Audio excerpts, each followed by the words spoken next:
Matt from Interformula, and welcome to our Research and Development Centre. We do all forms of research and development, all the way from designing and developing our own race cars, to simulators, to running cars in racing series and rallying all over the world. We also do a lot in the Asian Classic Car Championship, so do look out for us. For any information, do contact us with the number down below.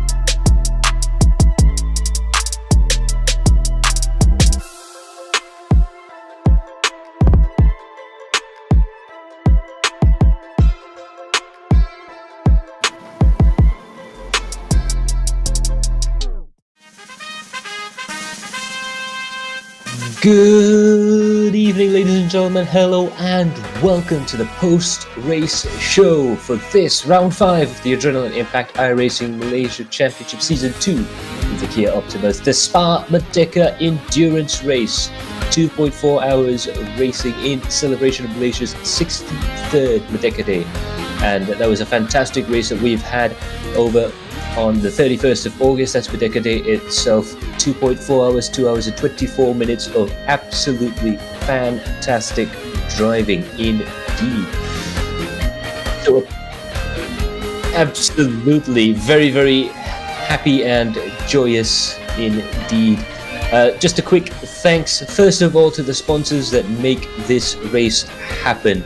Special shout out goes out to Works Engineering, Lucas Oil, Precision Sim Racing, Android King, and our supporter for this weekend, the Motorsports Association of Malaysia. Strong supporters since Season 2, and we've had a little bit of extra help for this very, very special event from them in the shape of a few extra hands in the stewarding studio to help out our very special Chief Steward Paduka Shoaib discharge his duties, so a very special thanks to those guys for helping out. Okay, so moving on to the results. Indeed, and in P1 it's Team URT Black with Dominic Ang and Freddie Ang in P1. An absolutely fantastic result for them. They've been trying very, very hard indeed in order to try and get their car up into the P1 position, and now they finally managed to do so. It's the first time a URT car has reached the top step of the podium since Ruben Wong managed it back in round 1, so they'll be very, very happy with that, and they'll be very happy with their prize. Each driver is going to get a Precision Sim Racing product voucher worth 100 ringgit. In P2, Outhouse FCR Performance Team B, that's the car of Nigel Chua and Shami Azri. They've managed to bring that car home in second place, and both drivers will get a product voucher of 50 ringgit from Works Engineering for their efforts in order to bring the car across the line in 2.4 hours in second place. In third position, each driver, this time 3 drivers, taking home a 50 ringgit Android King product voucher for Ilham Halabi, Saiful Arifin and Michael Hafiz. So a very special shout out goes out to those guys who managed to bring the car home in third position. So we're just having a quick look at some of the comments there. Tengku Ershad said, bruh, that's I believe the Outhouse the Android King advert there. And Nazmi there saying Tara, and Nazmi also congratulating Nigel Chua on his position in second place. And Tengku Ershad, congratulations to the podium winners. So thanks to all the support that's been shown there. But now we're just going to have a quick look at the points standings. Ilham Halabi is in first place for Total Motorsports, 129 points, plays 126. For Jazrin Jali in second place with the Outhouse FCR Performance Team A machine. The championship battle is very close indeed between the top 2 drivers, and very close behind is Dominic Ang in third position for Team URT Black with 110 points. And don't forget that these three drivers, either one of these three could win it in round 6, the final round of the championship coming up very, very shortly. In fact, in the next week. So this is going to be a very exciting battle indeed. Ruben Wong is in 4th place, 5 points ahead of Muhammad Hafiz Kamarudi, aka Michael Hafiz. That's Team URT Pink in 4th and Toilet Motorsports in 5th position. Nigel Chua is 6th for Outhouse FCR Performance Team B. Nazmi Mazli in 7th for Paduan. Saif Arifin is 8th for Toilet. Afizul Jai is 9th for Android King, and Eddie Adrian is 10th for Paduan SRC.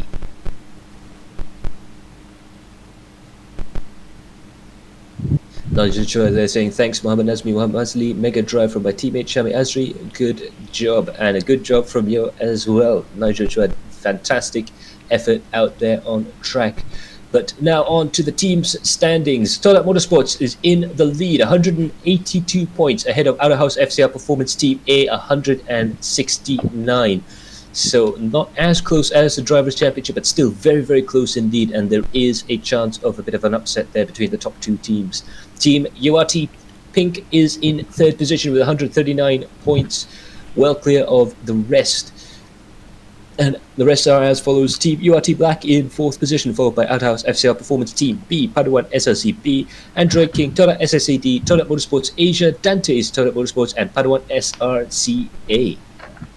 Okay, we see Paduka in the server right now. Hi Paduka. Hai, apa khabar? Selamat malam semua. So results tadi kan agak mengejutkan untuk mereka yang mungkin tak faham. So kita akan publishkan result dia along with penalty punya dokumen. Kat situ nanti diorang boleh tengok lah kan kenapa position dia dah berubah langsung terus daripada race result, provisional results. So bukannya sekejap ya. Kali ni kita ada bantuan daripada MAM ya, Paduka? Ya betul, kita ada bantuan daripada AIMM dan sekejap lagi saya akan jelaskan lebih detail sedikit lah apa yang kita dapat improve di masa-masa akan datang. So malam ni kita sebenarnya kita bukan nak ikut format lama lagi dah. Kita dah ada format baru kita panggil kira positivity punya mode lah kan. So apa-apa protes semua tu ialah based on penalties are based on protest lah. So kita review juga semua dan kita rujuk kepada MAM punya steward dan bukan tanpa kita buat decision, bukan tanpa ni, kita ada reasoning juga dengan dengan steward kita tu kenapa dan apa cara dia, dia ada ke cara lain dia boleh elak ke apa macam mana tu kan. So dia sesi yang agak produktif lah untuk kita dari segi e-sports punya organising ni. Dia MAM sangat membantu kat situ kan. Ya betul. So apa perasaan Paduka dapat bekerja dengan full professional steward sekarang? Wow, memang seperti sedia yang kita maklum sebelum ni, yalah berdasarkan pengalaman saya hanya di dalam dunia simulator sahaja.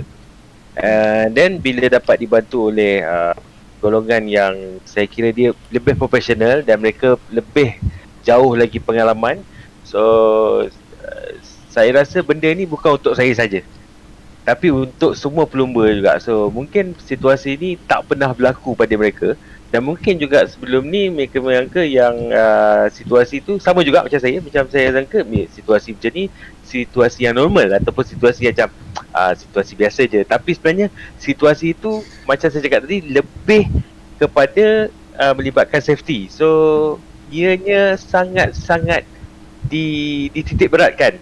So saya rasa benda ni sangat saya sangat teruja untuk belajar, dan juga saya sangat happy bila dapat berkongsi sebenarnya dengan semua orang supaya semua orang lebih ada knowledge di masa akan datang, supaya kita ni bukan dianggap sekadar bermain game sahaja ataupun bermain sim sahaja, tapi kita tetap juga ada knowledge. Okay, untuk round 5 dia special sikit kawan-kawan semua. Dia kita menghampiri the real life endurance racing punya konsep untuk dari segi penalty, di mana apa-apa penalty yang dikenakan akan efek satu team.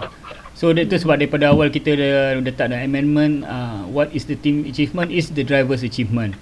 So one of your teammates, aku tak kerti nak cakap sangat lah. Matt, can you try to elaborate more? All right. So in an endurance race, the principle is that any gains or losses are held by the car and not the individual drivers. So we have indeed had a chat with some of the drivers and tried to let as many people as possible know that if you will, you rise as a team and you fall as a team as well. So in this situation, the penalty will affect the car, the entry, aka the team. And this is very much in line with endurance racing all over the world. The time penalties that you'll get in a real life endurance race will affect the car, it won't just affect one driver. And this is basically just the standard way of doing things. And I just add on what Paduka was saying there, like we were saying, we have a little bit more help from the Motorsports Association of Malaysia, who have been very helpful throughout the season. This time they've helped us out a great deal in the stewarding, especially for this event.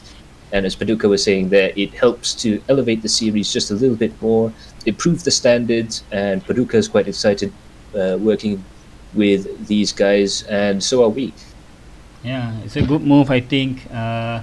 It's the way forward to go. So I hope we can maintain this throughout this the finale this weekend and the upcoming new seasons upcoming after this. Okay, so moving on. Absolutely. Okay, tadi Paduka kita dah tunjuk top 10. Paduka, kau terkejut tak tengok ni Paduka? Memang apa orang kata yalah.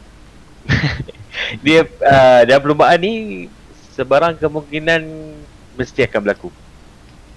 So memang tak tahu lah nak cakap macam mana, tapi macam tu lah.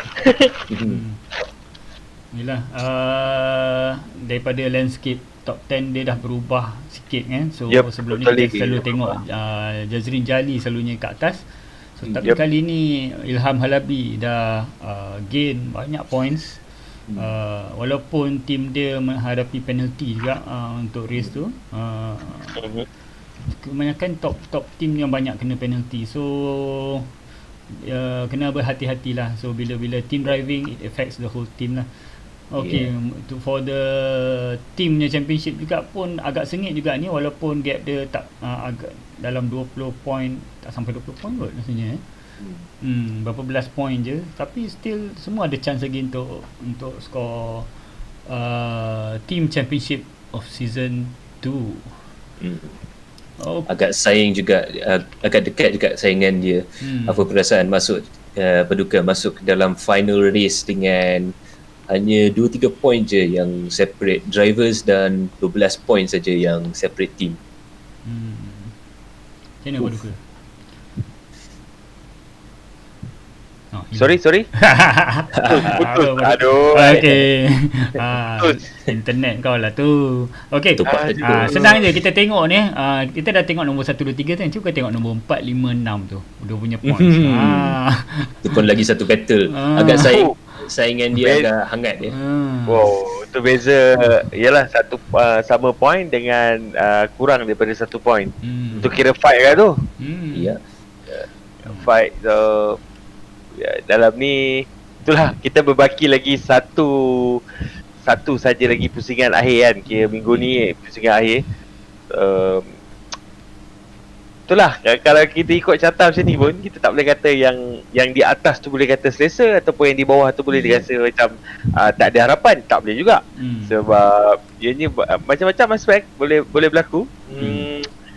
Dan dari posisi 11 sampai posisi 15 agak ketat juga ya dalam tim. Ya betul. Kalau nampak dekat sini, ya betul, 77. So masih ada harapan lah untuk tim ataupun individu kan. Okey, dari segi hadiah championship kita tak pernah umumkan lagi, tapi malam ni nak bagi teaser sikit. Macam season lepas kita ada trofi, semua trofi yang standard tu, P1, P2, P3, dan hanya untuk team tu, team championship number 1. So bersertakan dengan trofi tu, ada kali ni ada hadiah cash. So tak berapa banyak pun value dia, tapi actually boleh membantu sikit lah, at least untuk korang punya efforts, dan membantu untuk bayar subscription ke kan, untuk upgrade apa GTX 3000. 4,000 atau 4,000. I love you 3000. 3090 for the win. So mana tahu apa tu, your team sponsors pun tiba-tiba nampak your efforts macam ni, dia nak bagi rig baru ke, PC baru ke, this is a way to appreciate them carrying the brand lah kan. Itu salah satu caranya. Kalau kita dalam real life motorsport pun macam tu, kita bila bawa nama satu nama sponsor kita tu, kita kena jaga baik-baik dan kita buat yang terbaik dan orang akan notice kan. Masuk TV tu bonus lah, podium tu pun bonus. Okay, kita move on to the first clip. Okay. Alrighty, and now on to the first clip here, and a very spectacular race start from all the guys there. Saiful Arifin was the lucky man out on pole with the Total Motorsports machine. They were doing very, very well indeed at the start of the event and right the way throughout as well. But further back, there seems to be just a little bit of challenging situations for all the drivers there. They go 4 wide coming up into the first corner there, and a small contact has sent a couple of cars spinning off there. Shami Aizan unfortunately received a bit of trouble there, and I believe that was one of the Outer House FCR cars off as well. And just a side note, the Outer House FCR cars, they had to try and change their liveries mid-race because they accidentally defaulted to an earlier livery. But meanwhile, you can see the drivers pushing as hard as possible up the hill and on the way down to the Kemmel Straight, still battling all the way down through the field there. Nigel Chua, the other unfortunate driver who, well, it's really unbelievable that Shami Aizan and Nigel Chua was able to later on bring those cars back up through the field in what must be an absolutely spectacular race indeed. And of course, we're going to see a lot more of this man tonight, Iman Danish, really pushing the car hard throughout those bends there. Now, we do have, as all of you guys know, a Best Battle Award. So if you have any nominations or votes, watch through all the clips and then vote down below in the comment section, BB space driver's name. And we'll be able to pick up on that, and we'll be able to use that in adjudicating the Best Battle Award. So now we can see Iman Danish as well. They were still battling up and down the leaderboard there, and I believe that was Dominic Ang in second place, Pang in third, and Ruben in fourth. This situation was going to change quite a bit more throughout the course of the race, but it was looking to be a very exciting start to the event. So, Paduka, apa komen pasal yang race start tadi tu? Ya, kita faham situasi mana kadang-kadang dalam perlombaan ni memang waktu start tu adalah waktu yang sangat-sangat getir lah. Dan itu saya selalu pesan dekat driver, walaupun kita dah tengah semangat sebab kita nak nampak green tu kan, tengah semangat, eloknya kita jaga jarak maksudnya safety kan. Dan kalau kita nak membuat satu movement, kita perhatikan juga sebab memang kita ada spotter, so spotter akan bagi tahu car on your left or your right. So kalau rasa car on your left tu ada sedikit movement ataupun ada sedikit pergerakan, kalau rasa boleh fight, tidak menyebabkan insiden, okay, boleh, tak ada masalah. Tapi bila menyebabkan insiden ni, sebenarnya kalau salah satu kereta ni memang kena kena mengalah lah kalau ikutkan. Tapi untuk saya cakap, sebenarnya kita kena tengok juga situasi di mana kereta yang sudden move biasanya adalah kereta yang tak sepatutnya buat sudden move lah, maksud saya. Jangan ada sudden move, jangan ada satu pun pergerakan. Walaupun kita tahu, walaupun kita rasa macam kita duduk kereta, kita tak ada pun ke kiri ke kanan.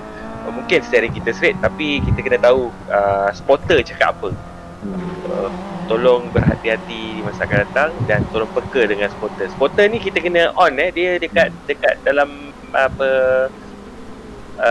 mic ataupun ni speaker. Kita kena on benda tu. So harap lepas ni lebih berhati-hati lah. Tapi sebarang kemungkinan memang boleh berlaku lah kalau kat turn 1 first lap. Dan dalam pengalaman saya pun, dari pendapat saya, ni race yang agak panjang. So mungkin pada masa akan datang kita kena faham lah yang dalam race panjang ni mungkin battle untuk masuk dalam selekor pertama tu janganlah kuat sangat, janganlah cuba fight untuk turn 1 yang kuat. Jangan nak cuba pentingkan turn 1 punya battle lah, sebab ada 2 jam 24 minit untuk mula. Okay, so kita move on to the next. Alright, now we're going to head over to the next clip there, and this is one of the battles that has been raging on throughout the first stint of the race. That's Iman Danish chasing down Ruben Wong. Iman Danish doing very well for himself to try and get himself right the way up the field towards the first stint of the race. He's already gained 1 point as we join him here later on down the first lap there, and the man up ahead is Ruben Wong, one of the URT cars there, and you can see Iman Danish. And this is a very typical sort of enduro style battle where you're not necessarily side by side very often, but you are trying to be as close as possible to the car ahead and trying to give each other just a little bit of pressure in order to see if you can get someone to make a mistake. Now running down into Blanchimont here, the sun is right in your eyes there, so you've got to be really mindful of that. It is an evening race, and that can really affect things there. And you can just see that overtaking maneuver for Iman Danish going through Blanchimont there. Absolutely very committed run, and now he's going a little bit defensive through here, but Ruben Wong manages to send the car up around the outside of the bus stop chicane there, just to give Iman Danish something to think about as he gets onto the start-finish straight. And this is the sort of the chess match that explodes into an all-out battle. Absolutely stunning stuff here, and do notice that Ruben Wong is chasing Iman Danish now, trying to get that slipstream effect going up Eau Rouge and Radion. And he gets closer and closer, coming up into the top of the hill there. This would be another opportunity to try and make that overtaking maneuver happen as well. So this battle was going on for a very, very long time indeed. And it was one of those very precise type of battles where they weren't necessarily banging doors or trying to fight with each other through every single corner of the race. This is pure endurance racing spectacle, where the drivers are really trying to... That was Jan. Okay, sorry. Okay. We do apologize there. That was that must be the good old TV graphics glitching out a little bit. Okay, for you guys, if there's errors tonight, please do highlight it like what Izan did. Sebab our broadcast system ni dia tak berapa ngam dengan endurance racing. And endurance racing punya, dia multi driver punya race, dia tak detect bila replay. But all the other data are correct. And just so it is the car that Ruben Wong would be driving later on, but it was in fact Tengku Jan that was in the car there. So we do apologise to Kwezan there, and well spotted there. If you guys have anything, any corrections and any errors that you spot, do leave a comment down below. And while you're there, hit that like button and share it with your friends and spread that sim racing love around. But absolutely, this fight with Iman Danish and Tengku Jan. Nice edit there. No one's going to notice. And this is one of the first sort of first of our series of best battle nominations. So any of you guys who are fans of this particular battle, do vote down below and just type in BB space Iman or BB space Jan, and we'll try and log that and keep track of that. Okay, Paduka, ada apa-apa pandangan tak untuk battle ni? Unfortunately, Paduka has... tak ada, hilang dah. Alamak. Top up tak cukup lah tu. Biskut Mary. Okay, kita proceed to the next one. Alright, we're going to go to the next clip. If ada silap, tolong beritahu Yeah. We're trying to get these graphic system to play nice with endurance races for the next seasons and for some special stuff up ahead. But meanwhile, Javier Alvarez versus Jasri up ahead there, battling very hard with each other, going side by side down the Camel Straight there. This is absolutely a spectacular little battle to watch throughout the race, watching that develop. And Javier's very committed driving, especially through Eau Rouge and Radion, was very spectacular indeed. Now the Hermanos Veloces cars were a little bit further back, but that is that just goes to show that you can find really good battles all up and down the field throughout a AIMC race. It's absolutely spectacular stuff. And I believe Paduka has just joined us. Tak apa, kita suruh dia review this one pula. Alright. So, Paduka, apa pandangan dengan battle Javier dengan Jasri ni? Baru masuk dan terputus tadi. Alamak.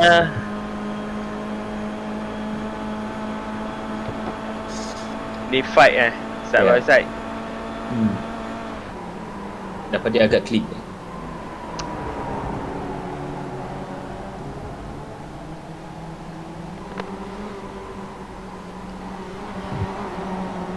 Battle yang agak menarik.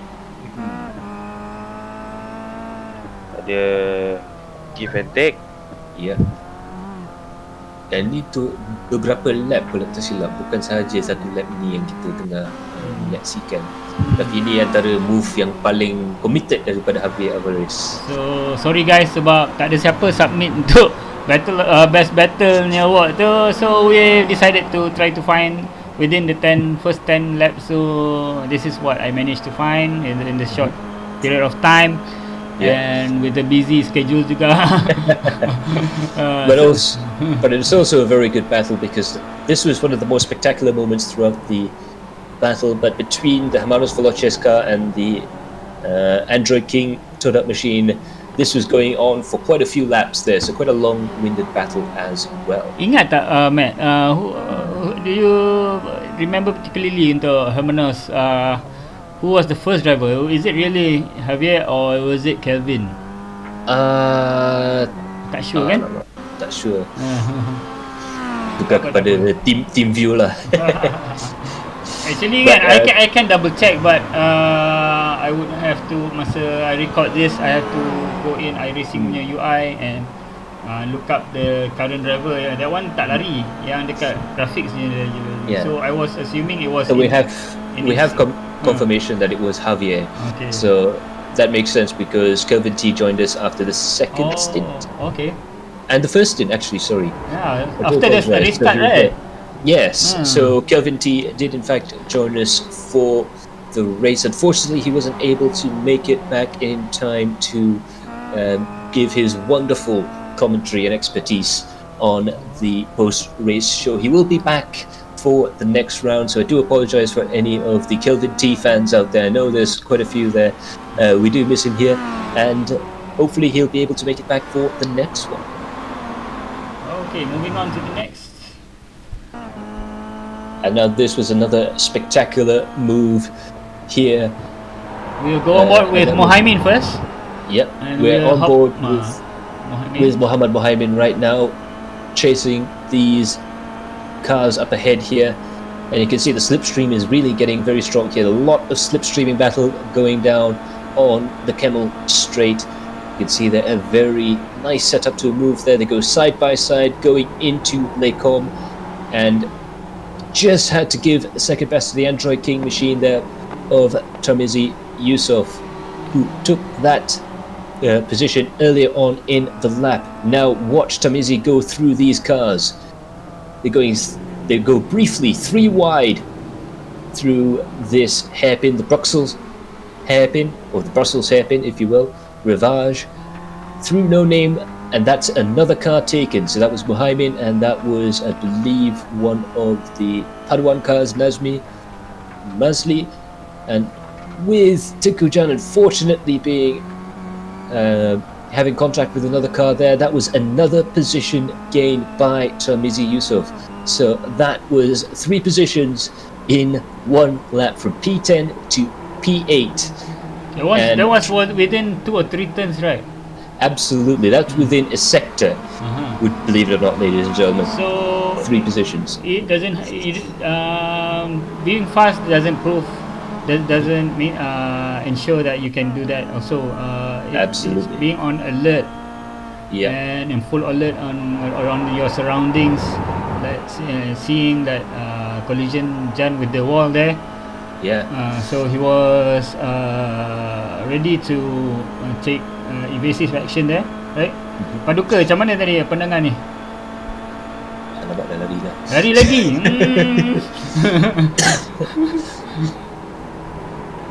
Okay. Ni Calvinder sebab aku tahu kena potong. Okay, So, this one was- is just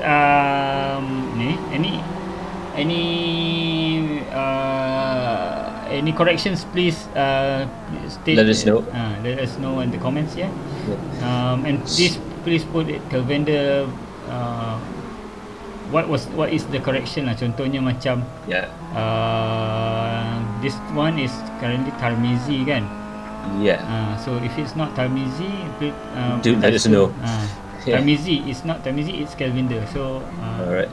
kadang-kadang kita confuse juga baca komen. Yeah. That's very unfortunate for Jan to hit the wall there. Absolutely. I believe that was a very unfortunate incident that happened on the way into Wuhan there. So for the best battle award, there's a opportunity there for Kelvinder to gain a couple of gongs for himself there. There was the battle with the I believe with Muhaimin, or with the Tadok Motorsports Asia machine, which that was quite a nice battle going into Lecom. And also the overtaking maneuvers that Kelvinder managed to do here, the Android King car has managed to do here, was absolutely fantastic driving. And really very good stuff indeed. Paduka dapat juga masuk balik ya. So malam ni sangat teruk line kat sini. Mungkin ada sabotage kot. So jom kita tengok battle ni. Tak boleh belah betul lah. Okay. Siapa ni mungkin Calvinder bukan Tarmizi Yeah. So untuk Paduka dia dapat potong seorang kat sini, and then dia dah potong Muhaimin, and then depan sikit tu berlaku satu crash mana Jan berjumpa dinding. So apa dia buat tu memang ngam-ngam, timing dia lalu situ, tak langgar dia orang tu.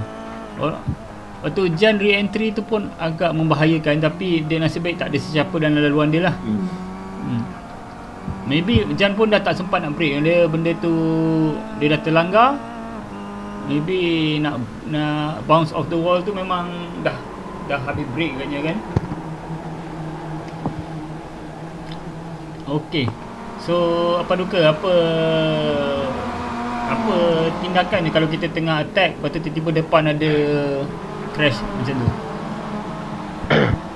So yang sebetulnya kalau ada insiden macam tu kat hadapan, so driver dia memang kena aware dengan apa pun yang berlaku kat depan.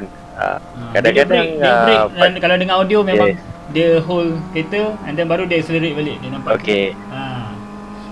Okay, so biasanya driver ni dia yang mana yang dah biasa mandu, dia ada kiraan dia tersendiri tau. Dia tahu lah, dia dah boleh predict yang okay ni lagi berapa second ni aku nak sampai ni, kereta ni mesti lepas. Kalau lagi berapa second ni nak sampai ni, mesti aku akan langgar. So kalau dia tahu dia akan melanggar, so dia kena leave off throttle lah. Tapi kalau dia tahu kalau dia full throttle pun dia akan sampai memang ngam-ngam kat sebelah. So So maknanya ianya melibatkan safety kak. Sebab harus diingat kalau benda tu ada sedikit pelanggaran, dia boleh jadi kesalahan pada orang yang melanggar sebab dia tak nampak insiden di hadapan. Tu dia orang kata kalau apa yang dibuat kat sini adalah driver tahu apa yang dia betul buat sebab dia dah baca dah. Yes, awareness dia sangat tinggi lah sebab dia nampak dia berlumba ni tak semestinya kita kena tengok timing kita, tak semestinya kita kena tengok apex kita, tak. Kita tak dalam perlumbaan kita tak kira dah apex ke corner ke, kita dah tak kira sebab memori kita dah set dah. Kat sini kita nak corner, kat sini kita nak turun gear. Yang kita nak tengok adalah 4 kereta di hadapan, 3 kereta di hadapan, 5 kereta di hadapan. Kita dah pandang jauh dah. Sebenarnya lah. So apa yang ditunjukkan oleh Kevin ni satu benda yang dia tahu. Driver ni adalah driver yang berpengalaman lah, dia tahu. Ni dia break, tu baru dia accelerate. That's a good move lah kan. Yep. Tak jagakan kereta dan tak melibatkan apa-apa accident lain lagi teruk. Kat belakang tu ramai Itu betul. Dia. So dan lagi satu tips yang saya boleh bagi, one of the other tips I can give, look where you want to go. Kalau dalam insiden tu jangan asyik terpeka tengok stare directly at the accident. Try and look at the solution to the problem and not the problem itself. That will really help, and that is what helped Kelvinder slow down just enough in order to make that corner. He sees where the accident is in his peripheral vision, but he's focused on finding the gap in the accident. So kita cari ruang lah. Okay, so kita move on to the next. Okay, for you guys yang tak tahu, malam ni ada test session at Laguna Seca. So it's a 5-minute practice, 10 minutes qualifying since it's a short track, and a 45 minutes race yang follow our format, usual format lah. Ui, Laguna Seca. Ada track yang berantu jugalah. Licin lah, ada air batu tu. Ya betul. Kita sebelum ni waktu Mazda kita ada perlombaan kat situ kan. Agak seronok juga sebagai spectator. Yep. Okay, Matt. So anyways, just to get back to the action here, the first pit stops here, and we see a example of the two different philosophies of tactics. One is the responsive strategy, if you will. These drivers decided, perhaps rather wisely, to try and follow Saiful Arifin into the pits. Now, Saiful had a sizable lead out there, so a lot of the front runners decided to go into the pits. In fact, the majority of the teams attempted to do so. But Nigel Chua and Dominic Ang elected to stay out and try and hang on for another lap. So this is an offset strategy, as we like to sometimes say. And the difference is that you get a clear room for pit stop, as well as one extra lap's difference in the strategy, just to try and undercut or overcut the majority of the field here. And this happens quite often during the course of an endurance race, where a lot of the drivers will react to what the leader does, but some of the other drivers will try and do something different just to try and gain some sort of an advantage, either by running a short stint and pushing the cars hard, or running a longer stint, like Shami Aizan is here as well, to try and pull away or try and pull their fuel consumption just a little bit more and make sure they can have a short stint at the end of the race.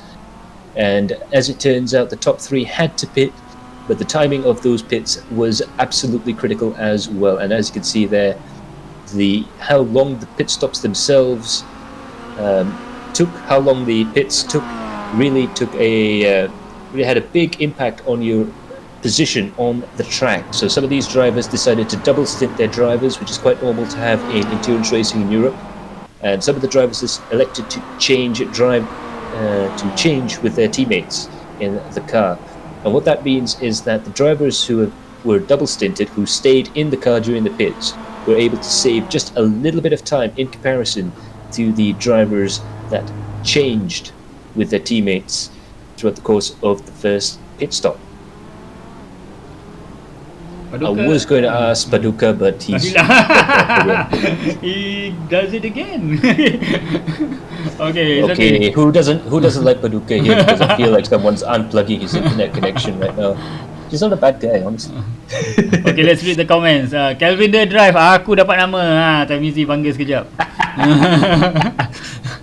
We do apologize to any of the guys who we've mislabeled. Unfortunately, SDK doesn't like to play very nicely with enduro rounds and multi-driver. yes, events, multi-driver enduro. Maybe events. I could send what's good about SDK is any small issues, they'll do a hot fix. They'll do a update immediately. Yes. And that's a very good response time to SDK. Siapa nak pakai, it's a subscription tool lah, tapi untuk more for broadcasting. And ada tools there for driving also, for calculating fuel and whatnot. The package all in one. And so if you want to try out broadcasting, let us know. We'll try to help you out and maybe get us into be our partners juga. Yeah, absolutely. And like I said, SDK are very proactive with sort of doing those hot fixes and updating it to try and avoid these situations. We do apologize for the slight weirdness throughout, but in any case, that is the way things went. But what's really interesting as well throughout this is that a lot of the drivers have found that the pit stop time is just as important as when you make the pit stops. So it's a very complicated strategy game that you play during the course of an endurance race. It's not all just about speed, but it's about pace and trying to minimize time spent in pit. So that is one of the key factors in the URT team's win, as well as the top 3 results, with the Autohaus and the Total Motorsports machines doing very well indeed as well. Okay, from your observation, Matt, I heard you said there was 2 types of driving in this particular race. I think is it differentiated by pace? Well, basically, there's 2 types of strategies and 2 types of driving tactics that can be used during the course of an endurance race, and this would be the perfect time to just point those out. Like Nigel Cha and Dominic Ang here, they are trying to go for a more fuel efficient driving strategy. They're going to try and extend their stops as long as possible and give themselves a little bit of flexibility at the end of the race, which is very useful indeed, especially if you're trying to gain positions. If you're able to dictate when you pit, and if you can stretch it out and even try and save one pit stop, that could be very, very beneficial indeed. However, on the other hand, there are drivers out there who are trying to maximize their pace. They're trying to get their lap times as low as possible all the time and try and save enough time out on track during the course of their stint in order to save just enough time to basically try and get enough of a gap to make an extra pit stop. So it's two different philosophies when it comes to driving a car during an race that can really work out in the long run. But also, there's 2 different types of pit stop timing, or strategies, if you will. And that is the reactive kind, when you're trying to look at other people and try and guess when they are trying to stop and try and follow them into the pits. So maybe you're reacting to the 5th place man, or usually you'll be reacting to the guy in the lead. And a lot of the drivers chose to be reactive, perhaps quite wisely. They knew that Saiful Arifin has a lot of experience in endurance racing, and Ilham Plabi as well. So the Total Motorsports team had a lot of experience in trying to find the ideal strategy. So they were reacting to that, and they were trying to follow that strategy in, which can be very useful, but can have its downsides in that you will be released back onto the track with a lot of traffic, a lot of guys pitting at the exact same time. However, a proactive strategy is one where you're trying to counterpoint or try and do something different to everyone else. An offset strategy is what is normally bandied around, the term that's used, and that is when you see Saiful Arifin go into the pits, and as Dominic Ang here is doing, he tries and goes out for another lap. And there were a couple of drivers who actually short-stopped as well. They went in on lap 8 instead of lap 9. Nigel Cha, another offset strategy driver, or proactive strategy with Okay, that the team, next and they clip managed to is move will over. explain the offset strategy. So Absolutely. after this is the next lap, Mhm. Dominic decided to enter.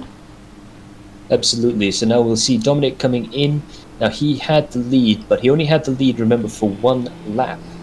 And we'll see in this particular situation, they have a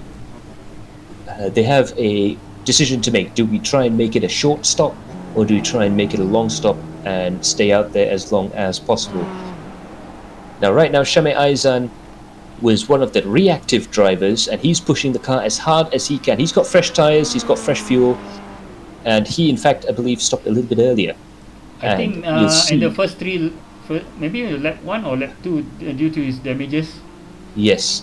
So he was already on an offset strategy himself. In fact, he would pit, I believe, in lap 11 or 12, if my notes are correct. And do feel free to correct me in the comments section below. I'm not as smooth a analyst as our wonderful friend Kelvin T, but I'll do try my best here. But you can see here, Shame Aizan has in fact gone into the lead. So in the end, Shame Aizan managed to get himself up into the lead of the race and overtook Lazuchua and Dominic in who were stuck in the pits because they decided to go to lap 9. But Shame Aizan, on his very, very offset strategy, he was in a very different situation strategy-wise compared to all the other drivers out on track.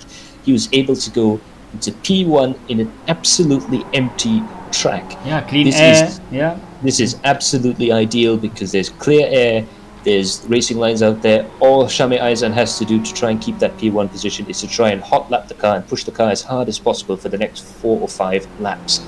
So even though Dominic Ang and the outer house car did manage to do quite well throughout that pit stop window through the first pit stops, but it appears, at least to me, that Shame Aizan was on the perfect strategy, even if it did mean having a pit at the very start of the race. Weird but effective, as we see there.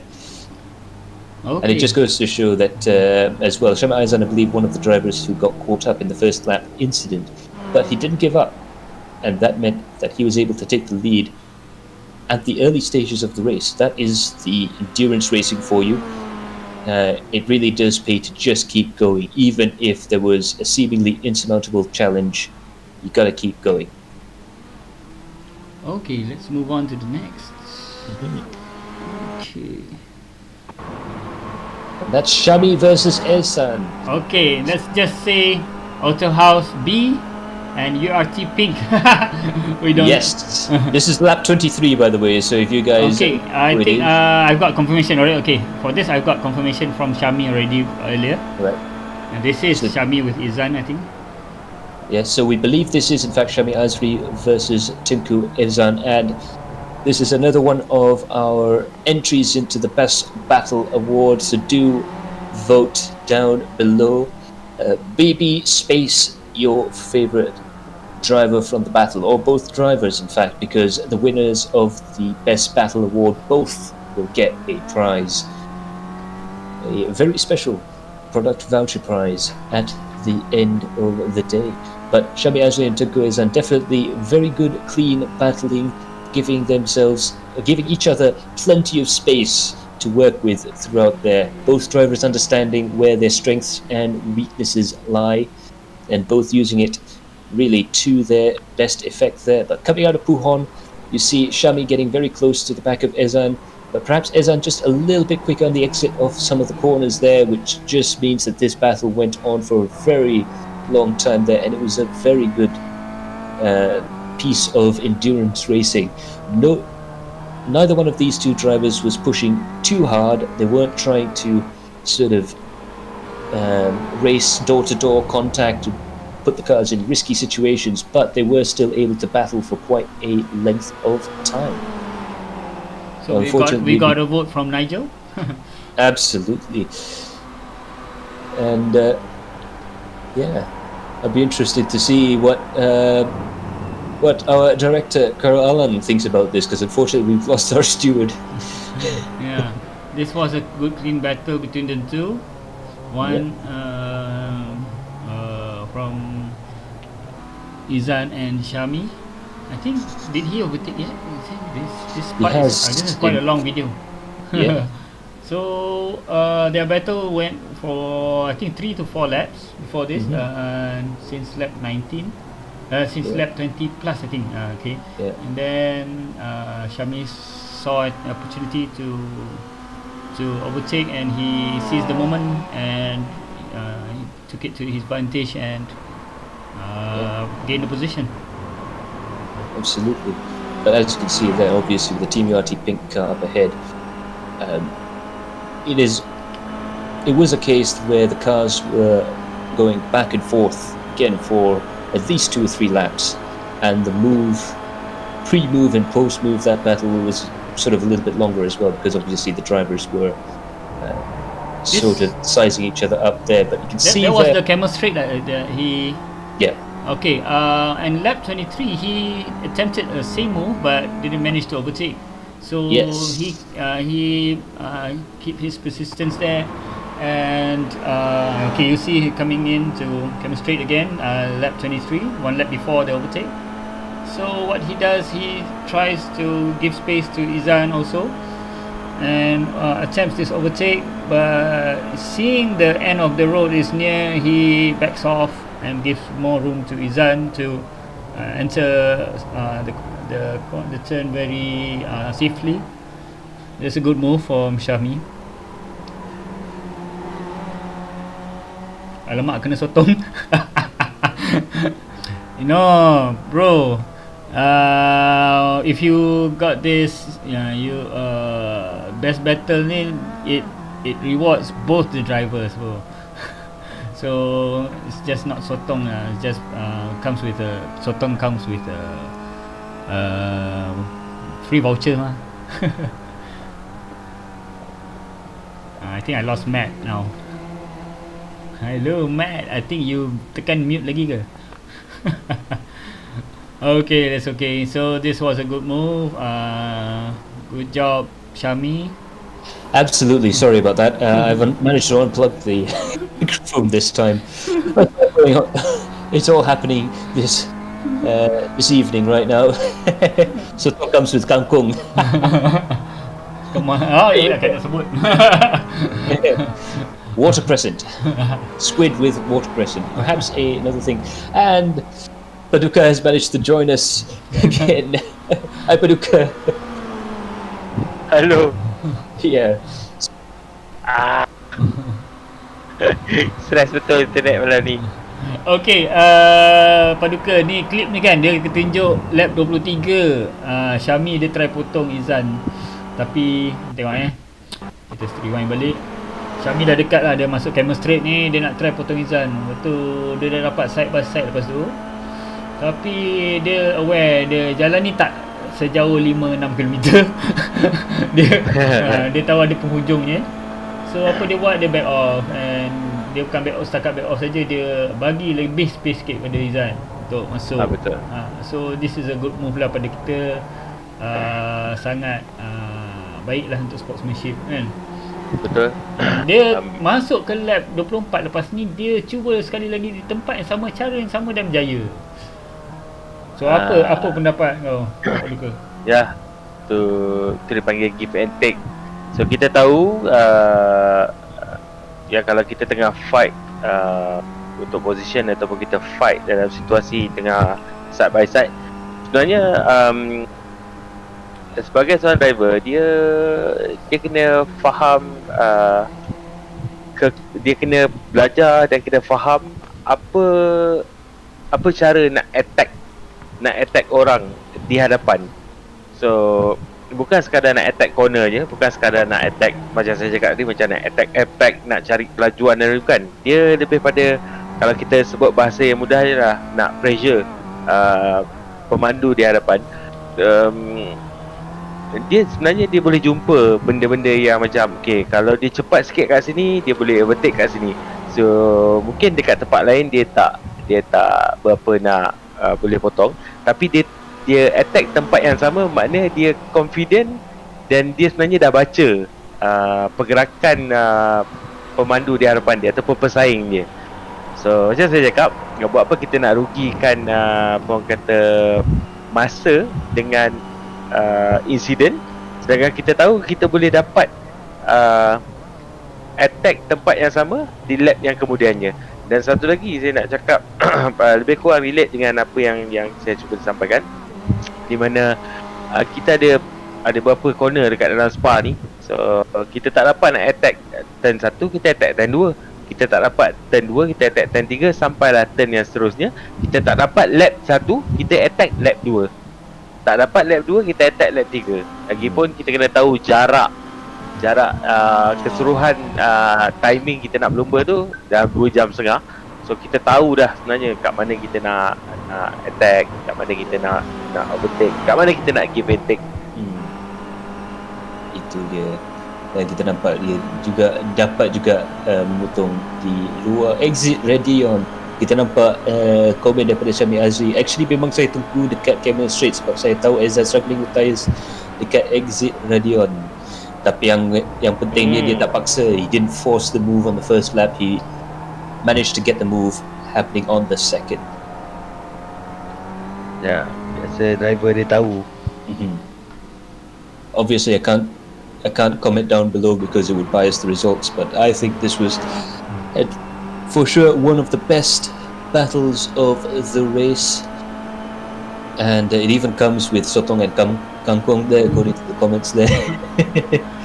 So absolutely fantastic battling as well, and it just goes to show two cars with very different circumstances, one on fresh tires and one on tires that were wearing out. One car just out of the pits, one car coming into the pits, and both drivers being able to battle with each other quite cleanly despite the very different performance out of both cars.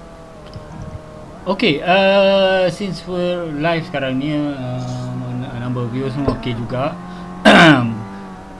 Nak tambah lah add one more vote lah, because we're nearing the season end, and we're starting a new one.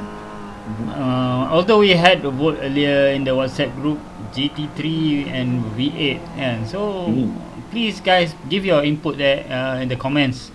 What should season 3 actually be? A V8, the V8 2018, 2018, the newer V8 or the GT3 class? So which do you guys prefer and why? Absolutely, so do leave your comments down below. We'll be very interested to find out, not only from the drivers but from some of the fans as well, as to what cars you want to see in the third season of the Adrenaline Impact iRacing Malaysia Championship. The V8 supercars, including the fabulous Ford Mustang and the Holden Commodore, or the GT3 cars as seen on Blancpain. Do let us know your comments down below. So Paduka, apa pendapat mana satu lagi favourite bagi Paduka, GT3 ataupun V8? Kalau kita cerita favourite, memang kebanyakan pelumba dia nak bawa GT3 lah. Kalau GT3 ni dia lebih glamour kan. Sebab kita boleh tengok berbagai-bagai jenis kenderaan yang ada dalam tu, termasuk Porsche, Ferrari, Ford GT, apa lagi? Audi. Ada lagi dua. Tak ingat apa. McLaren. Tapi McLaren, ya, Lamborghini. Okey. Merc pun ada AMG, yes. Kalau kita tengok pada kalau kata ramai yang minat adalah GT3 lah. Tapi ada tapi dia. V8 supercar lebih drama. Sebab apa tu ada drama? Sebab kita pernah ada perlombaan V8, tapi V8 kita ni dia versi yang lama kan. So dalam perlombaan tu kita ada dua jenis kereta juga. Dia ada Holden dengan Ford kan. Ford dengan Holden kan. Tapi sekarang ni yang terbaru ni yang versi 2019. So 2019 ni kalau siapa pernah tengok perlombaan V8 Supercar All Star waktu PKP tempoh hari, di mana dia mengimpunkan pelumba-pelumba sebenar dalam V8 di dalam perlombaan simulator ni. Dia satu perlombaan yang saya kira lebih menarik untuk kita tengok. Walaupun dia hanya ada 2 jenis kereta je, tapi memang kita dapat lihatlah jarak antara satu kereta tu tak jauh pun, dia dekat-dekat je. Kalau kata jauh pun mungkin dah disebabkan kategori tu pro ataupun amateur yang bawa, tapi dia still lagi dalam kelompok. Dia umpama macam siapa pernah tengok season 1 main Mazda lah. Dia ada 5 orang duduk kat satu kelompok, 5 lagi duduk kat satu kelompok. Dia senang dapat. Dia senang nak ada macam tu. Kalau GT3 ni walaupun dia macam-macam jenis kereta, tapi dia ada serta-serta kereta yang setiap track tu dia laju. Dia ada laju dia. Kalau V8 ni dia lain. V8 ni di semua track dia sama je.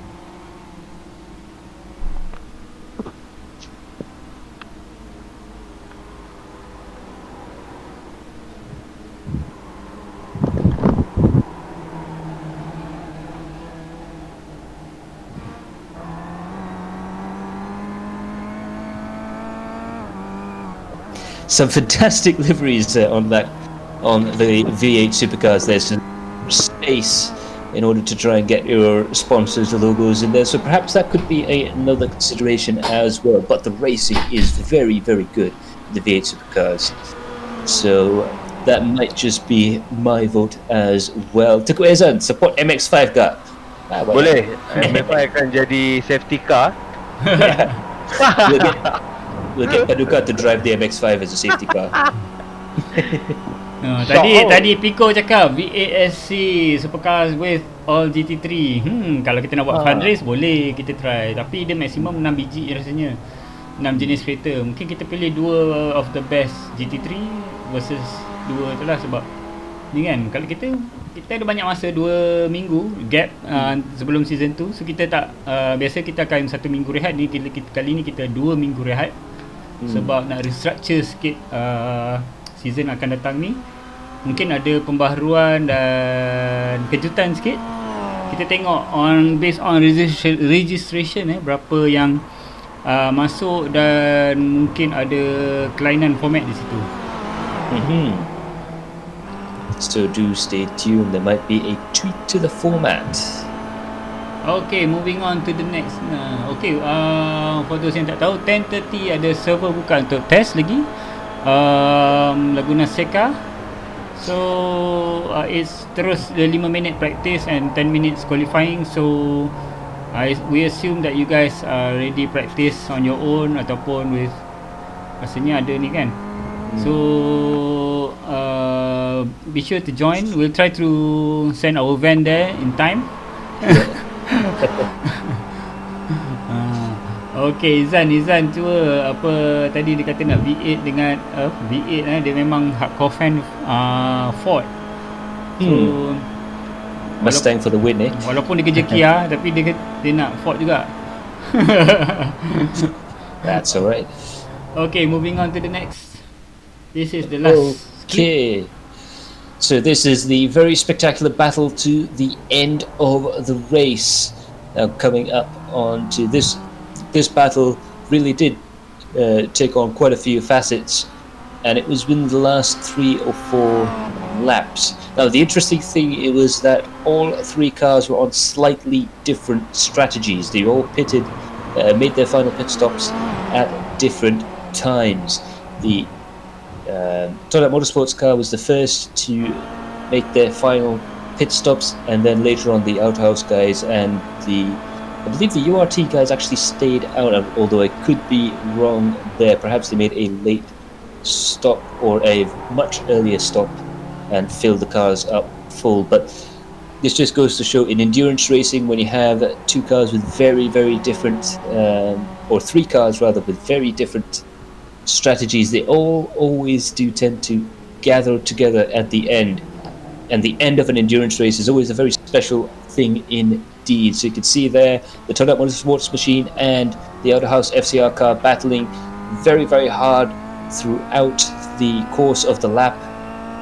This is just a case of sheer sizing up the drivers all the way through out the course of the lap. They're trying to figure out who has got the advantage. Perhaps the man behind has the advantage during a battle because he can sort of learn from the car ahead, although the car ahead does have a clear piece of track and he can just focus on trying to drive the car as cleanly as possible. But if you notice in the background there is a car that will play a big part in the end of the race. Now going through Stavelot here and onto the flat out run down to Blanchimont, you can see how close the Toad machine is so far. That car, they're going side by side down towards the final quick corner of the track. Blanchimont there, both cars really trying their hardest in order to try and keep that separation whilst trying to race side by side. Absolutely spectacular stuff going through Blanchimont there. Both cars on the brakes, and unfortunately just a slight misjudgment on that sausage curve there has pitched the Toyota Motorsports car into the air there, and that resulted in a bit of contact. Now remember, I was talking about the car behind there. That is the URT machine that managed to close up in the course of that battle there, and unfortunately it looks like one of the cars had to back off just a little bit, but it just goes to show that towards the end of the race there's always this very spectacular closing up effect as all the drivers get to within touching distance of each other. It's absolutely fantastic stuff. The third driver, I think, is Freddie Ang. The third car, URT. And this conduct was driven by Shaiful, and the lead was FCR was JJ, I think. Yeah. So his JJ strategy worked this time. Absolutely. I think And only again- he's one of the only leaders that was running five pits. Was it 5 stops? Was it? I didn't jot down the pits that time, but tak silap lah, memang 5 ke. Other guys, most of the guys are doing up to 6. Okay, so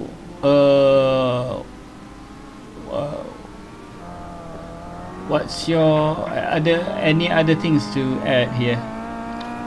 Absolutely. I just tapped the mute button on the mic again. I'm going to have to put...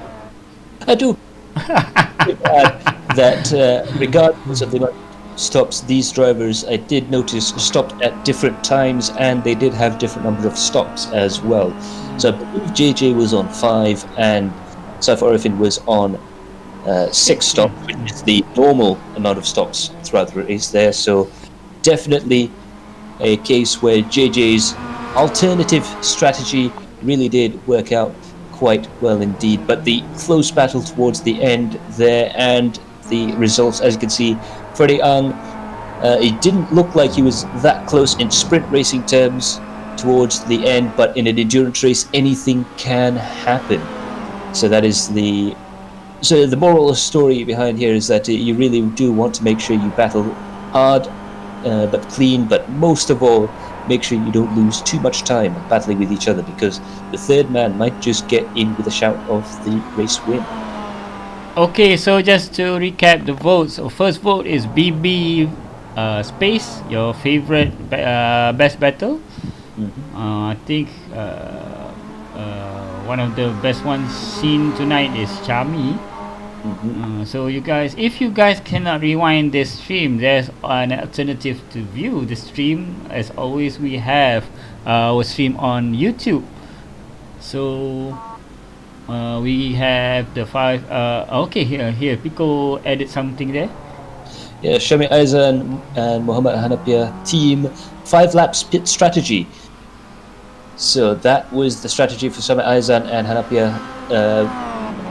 Very interesting indeed to see that some of these drivers managed to make that 5 lap strategy work, and I'm pretty sure that if there was a little bit more research gone into how quickly you can drive whilst saving the fuel required for a 5 stop strategy to work, that could be a very, very useful thing. Perhaps on another track even, it could be something that can be pulled off quite easily. And it's just interesting to see that you can arrive at the same place pretty much at the end of the race whilst being on very different strategies indeed.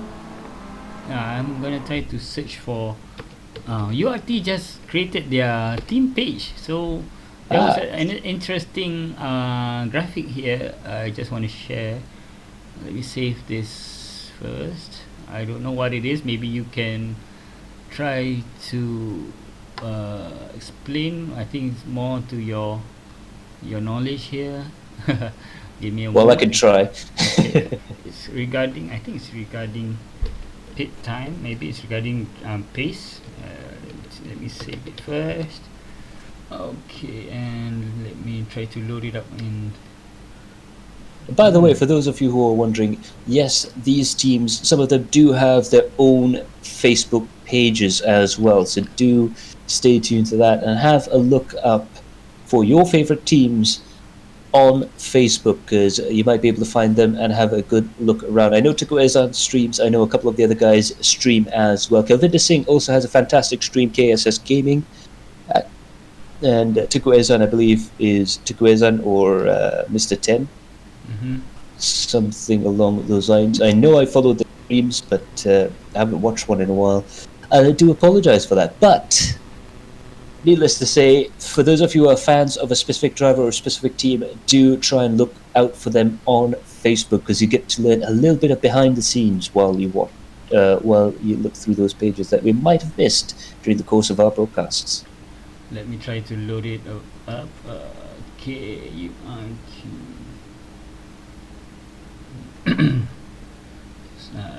Apologies for the delay sikit. Okay. Oh, here it is. Let me try to crop it a bit.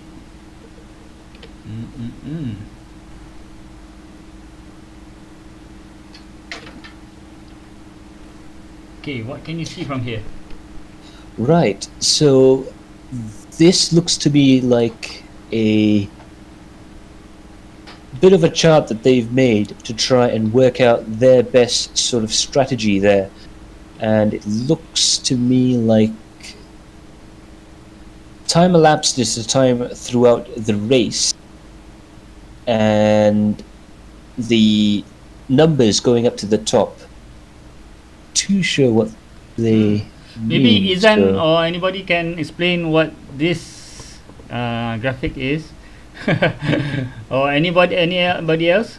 Cik Fun Pang? Absolutely, because it looks to me like it's a breakdown of what will happen with a 5-stop race, a 6-stop race, and a 7-stop race. Can we get Chok Fan online and give his insight on this?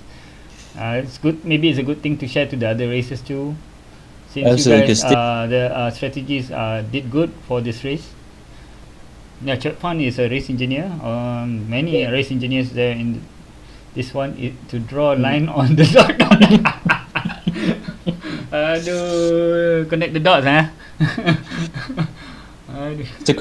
I've noticed a couple of the stuff that I've seen there that throughout the day, and I just have to say, some of your comments almost made me crack throughout the course of the day. It's absolutely fantastic to have you commenting on the streams there.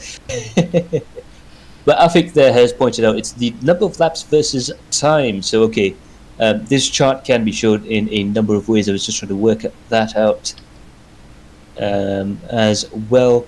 So I'm guessing, obviously, the XY axis is number of laps versus time, and it's just showing the little breakdown as to when you should stop if you're going for a 5-stop, 6-stop, or 7-stop race. And it's charts like this that we use quite often in order to try and sort out pit strategy throughout the course of an endurance race.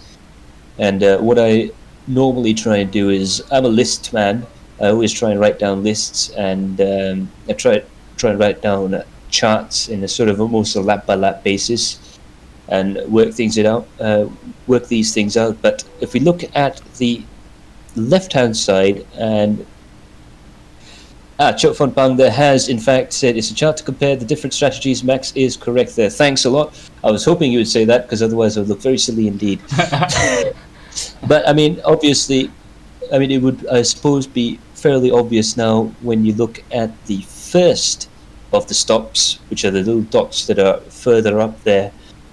Obviously, how many stops you could possibly get throughout the course of the race really is tied into what you do throughout the race. And so if you're on a 5-stop strategy, you have to pit later on the first stint than you do with a 6-stop strategy. And it's throughout the course of the race. This is what the teams would plan to do, but obviously it'd be nice to have a little bit of flexibility in the sense that, whilst this is a very good guideline, there will be usually a team strategist or one of the drivers like Chok Van Pang there. As you can see there, Chok Van Pang ignored the y-axis. Thanks. Now I understand it. The y-axis there is just to split the 3 apart there. I see what you did there. Yeah. But what this goes to show is that the stint length is absolutely critical in trying to get one of these strategies to work. So it does appear that they were considering, as it sort of worked out on the piece of napkin in the restaurant just before we went live. During the course of the race, there was going to be a 5-stop, a 6-stop, and the 7-stop. Aduh, Izzat, So I kau did- lawak lah. I took it as that. No wonder I was on the wrong strategy. I was looking at the y-axis. If you can do a 16-lap sprint, I tell you what, I'll buy you a free KFC meal myself. But yes, Nazmi there has in fact worked it out. I was just about to get to that. Pit lap 7, 8, or 9, and as we saw earlier on in the stream, in our little post-race stream, we did have a quick chat about that during the reactive and proactive stage, and basically what you can tell quite a lot from the first stint and when people decide to try and pit during the first stint, because obviously there's only a 1-lap difference between a 5-stopper, a 6-stopper, and a 7-stop strategy. Now we have a little bit of an insight through Chok Van Pang's breakdown here, and of course, as you see along the bottom there, those row of dots with the gaps in between, the pit stop schedules actually begin to diverge. So we saw that during the race itself, whereas all the drivers were coming in pretty much at the same time during the first round of stops, with only a 1-lap difference between each driver. But throughout the course of the race, the difference gets larger and larger and larger. But towards the end, they almost begin to sync up again, and that's perhaps why we saw the 3 different teams begin to coalesce again at the front of the field towards the end of the race. So perhaps there was a little bit of a concertina effect, whereas throughout the middle of the race, the drivers begin to pull apart, and towards the end, it looks like the strategies were beginning to converge back again. So very, very interesting bit of information there. So Thanks for sharing. This one is from the URT page. I think you guys can check it out also. yeah. And let's move on to the next. We have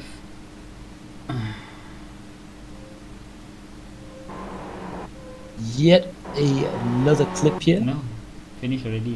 There we go. I was just going to wonder there, maybe a bit of a special one there. So we have a very special race for the final round of the championship, located in Monterey, California. This is the WeatherTech Raceway Laguna Seca, with absolutely spectacular vistas and a lot of action packed into a 3.6 kilometer track. Now, judging by what the drivers have said during early week practice, the track can feel quite a bit slippery with these cars. Of course, these cars are actually intended for endurance racing. They're in a series called the Pirelli Challenge in the US. That's the main place where they race these Kia Optimas. But absolutely spectacular stuff throughout the course of the race. Throughout the course of the lap there, you have plenty of outbreaking opportunities coming into the Andretti hairpin, which is actually a fairly new part of the track. Turns 2, 3, 4, and 5 are fairly modern additions. The track used to go from the Andretti curve, as it was, on a flat-out piece of track all the way into the Rahal Strait. But now I think this is a much better layout for the track there. So you have the Andretti hairpin, which is a spectacular place to try and make some overtaking maneuvers. Turns 4, again, a very good overtaking maneuver if you're brave under brakes. And turn 6 is a chance to try and get side by side with someone. But of course, the real highlight of the track is the corkscrew. Turn 7, 8, and 8A. This is one of those corners that you really have to have full confidence, heavy braking at the top, and then you drop 3 stories from the top of the track down to the lowest part of the track in a space of no less than about 20 meters. So a really spectacular part of the track there. Rady curve, one of the most difficult corners in American motorsports. Very, very deceptive indeed. In fact, the corner is slightly banked, but it is a varying radius corner. So it tightens up and opens up and does all sorts of weird things that really can throw the drivers off on the sense. And of course, turn 11, the famous hairpin before the bottom of the hill. Traction out of the corner is going to be absolutely critical. But of course, that is another overtaking opportunity. And we suspect we're going to have some very, very special racing through there. The pit strategy is going to be absolutely off the wall as well. Okay, now, guys, for you guys, this is a reminder. We have a practice server starting soon in 1 to 2 minutes. Absolutely. So, okay. I just noticed on my watch it is 10:30, so the practice server should be up now or very, very shortly, within a few seconds there. So for all of you drivers who want to get a bit of extra practice there, do head over down to Laguna Seca. We'll be hosting a few more practice sessions throughout the week. And of course, we will have the warm-up race where we can have extra points for participation, as well as the final to end all finals in terms of the Adrenaline Impact iRacing Malaysia Championship. Only a few points separate the top teams, and only 3 or 4 points separate the top 2 drivers. It's going to be an amazing race. Okay, it's an announcement here for this week's warm-up race. We'll be doing it on Saturday. So it's due to some technical difficulties that we are going to be experiencing. So I anticipate an outage here in my area, electrical outage. So thanks GMB for giving a heads up with the notice. And we hope on Saturday everything goes well, and we'll try to do this test and free practice racing every day. And so it'll be the same format, 45 minutes, or if you guys need a heat race, just mention it to us and we'll try to create one of those races in a heat format. Absolutely. So that's just a bit of a reminder. The race will be delayed by a day to Saturday at the usual time. Servers go up at 9. The qualifying of the race will start at 10 o'clock. And on this Sunday, it'll be again practice starts at 9. Qualifying of the race will start at 10 o'clock. Unfortunately, we can't do it on the Friday because, well, we do need electricity to keep the ball rolling, and unfortunately there might not be much. Thanks for Shami also gave he's with TMB. He gave me an insight also on outages before, so thank you to him. And absolutely, he really cares about TMB customers, so thank you again. So currently I'm loading up this the SIM. Alah, Tengku Izan kerja bang. Alah, clone yourself lah, dude. Kerja apa pukul 9 malam? Saturday night. Can I say that I'm also kerja on Saturday night as well? Alamak. Apalah. No, that's just because I want to go out with my friends. It's not actually because I've No, I'm just joking. I'll be there on Saturday night. Yeah. Hopefully we'll get a few more familiar faces throughout the course of that session. But we will also have a few more practices throughout the week. So hope you guys can join us for that. So that is the spectacular Laguna Seca Raceway out there in the deserts of Monterey, California. Part of the bit of land that was given from the Mexicans to the Americans way back in the 1700s. My game capture is failing again.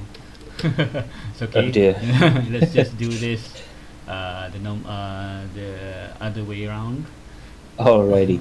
Okay. So while we switch everything around, I just would like to say a very special thanks to all of you guys who have been watching on stream, all of the competitors as well. Absolutely fantastic stuff to see you guys out there running around, and hopefully we'll be able to see you guys racing not only in this weekend but throughout season 3 and beyond. We are planning on a few more seasons up ahead, and will be a very, very spectacular series to compete in, as it has been for the last couple of weeks.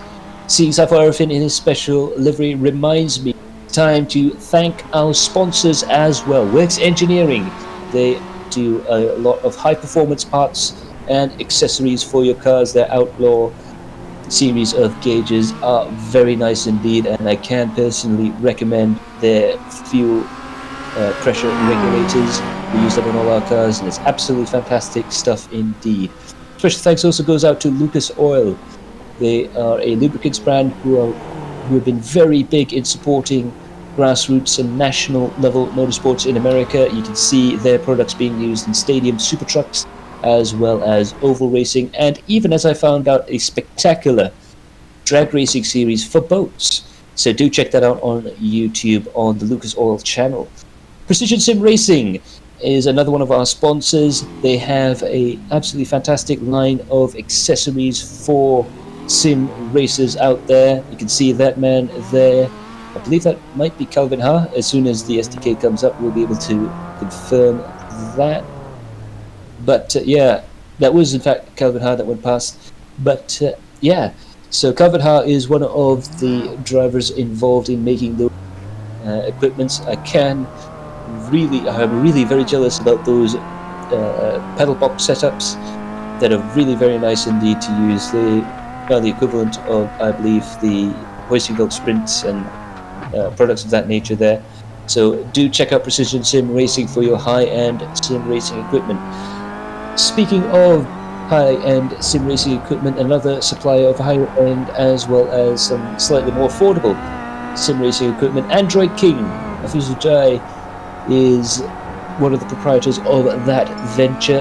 Not only do they do a good line of sim racing equipment, including rigs and steering and pedals, along with all the usual accessories, but they also are the retailers and the main guys behind the Pandora's Box system.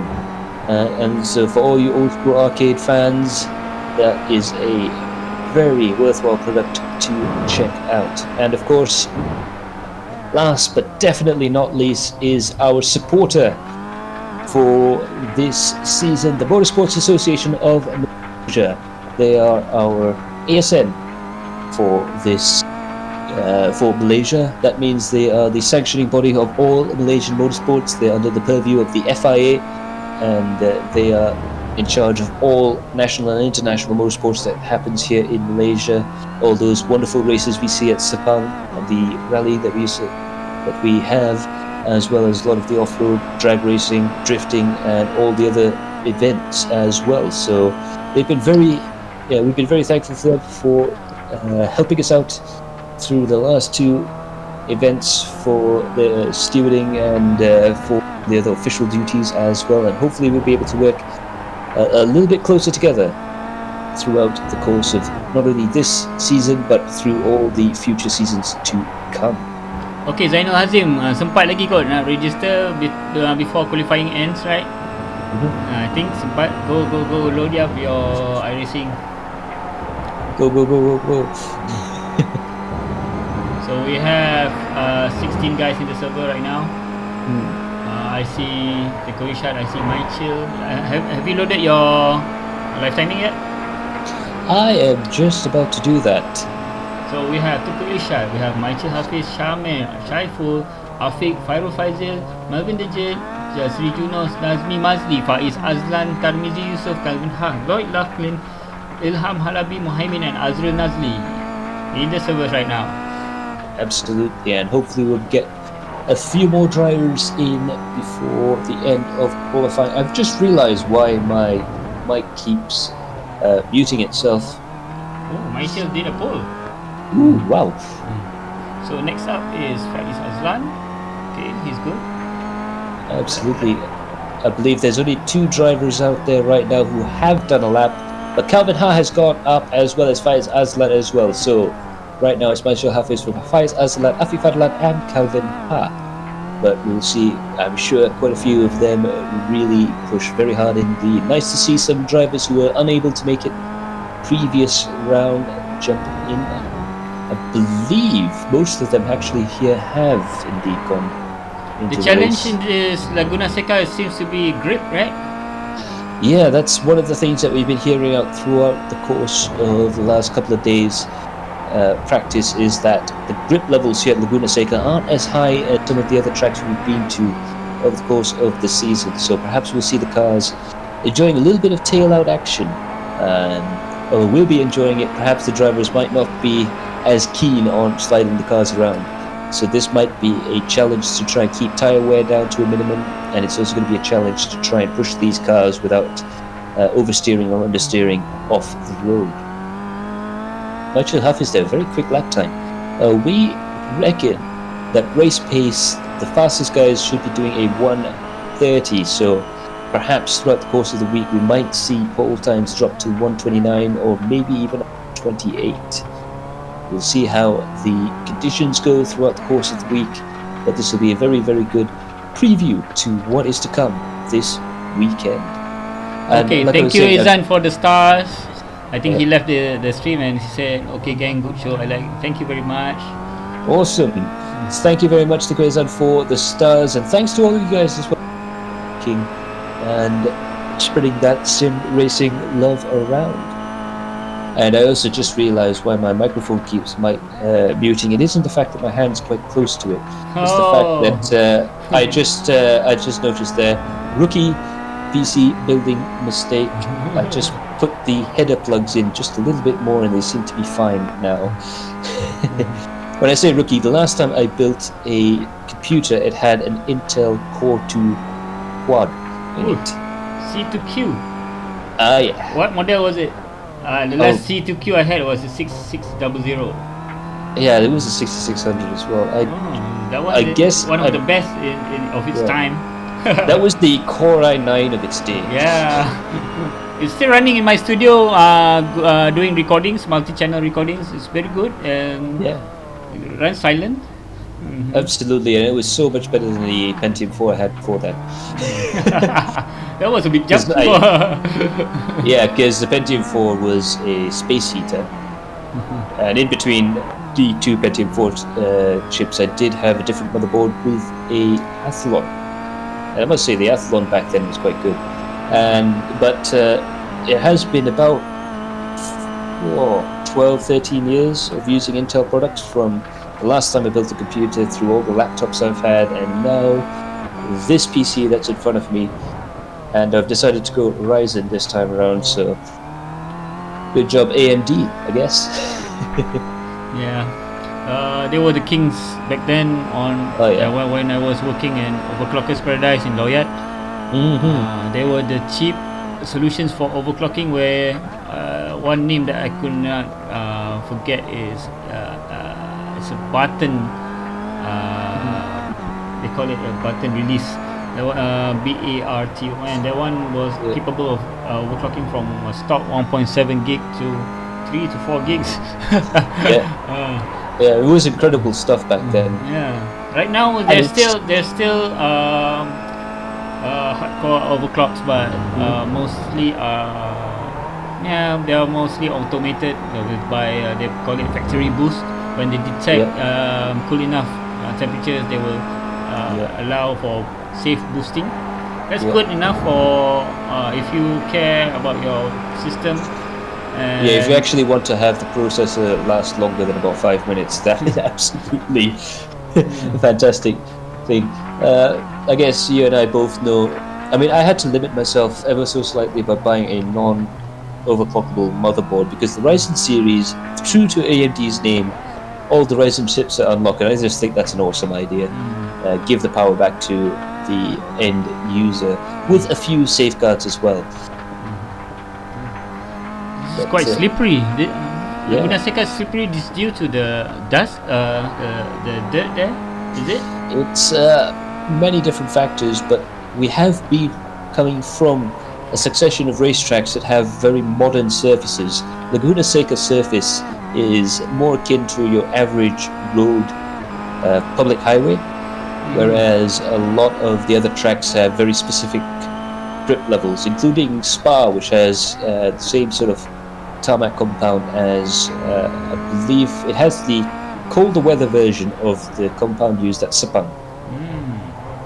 So Speaking of weather, I think the track time is just 25 right now. yeah, so it's going to be that along with the dust as well, and the fact that the tarmac is a little bit older.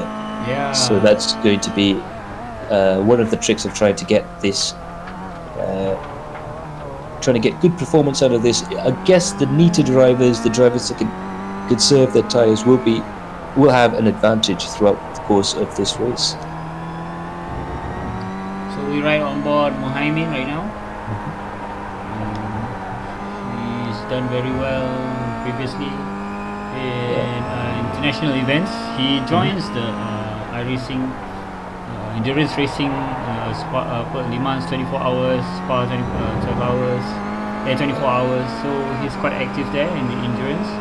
Yeah, and I guess that shows in his performance throughout the previous few races, because he can get the most out of the tyre for the longest time, so that could be key.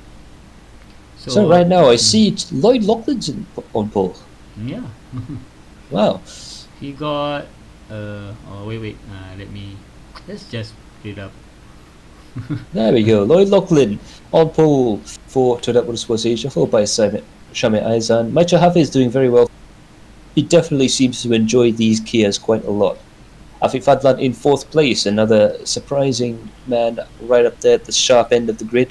Of course, these drivers very, very quick. You very often see them really high up in terms of time, but that's how competitive the series is, in that sometimes you'll have a whole group of cars, sometimes even 20 cars within a second of each other. That's how competitive it is, especially during qualifying. It's absolutely spectacular to watch.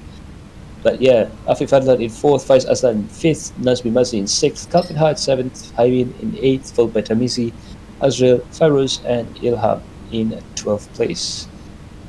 Just behind Ilham there, Saif Arifin, Tuku Irshad, Malvidijit Singh and Jasri Junos. And it does appear that we have 5 cars who have elected not to take part in qualifying and start from the back of the field. This is going to be very spectacular stuff indeed.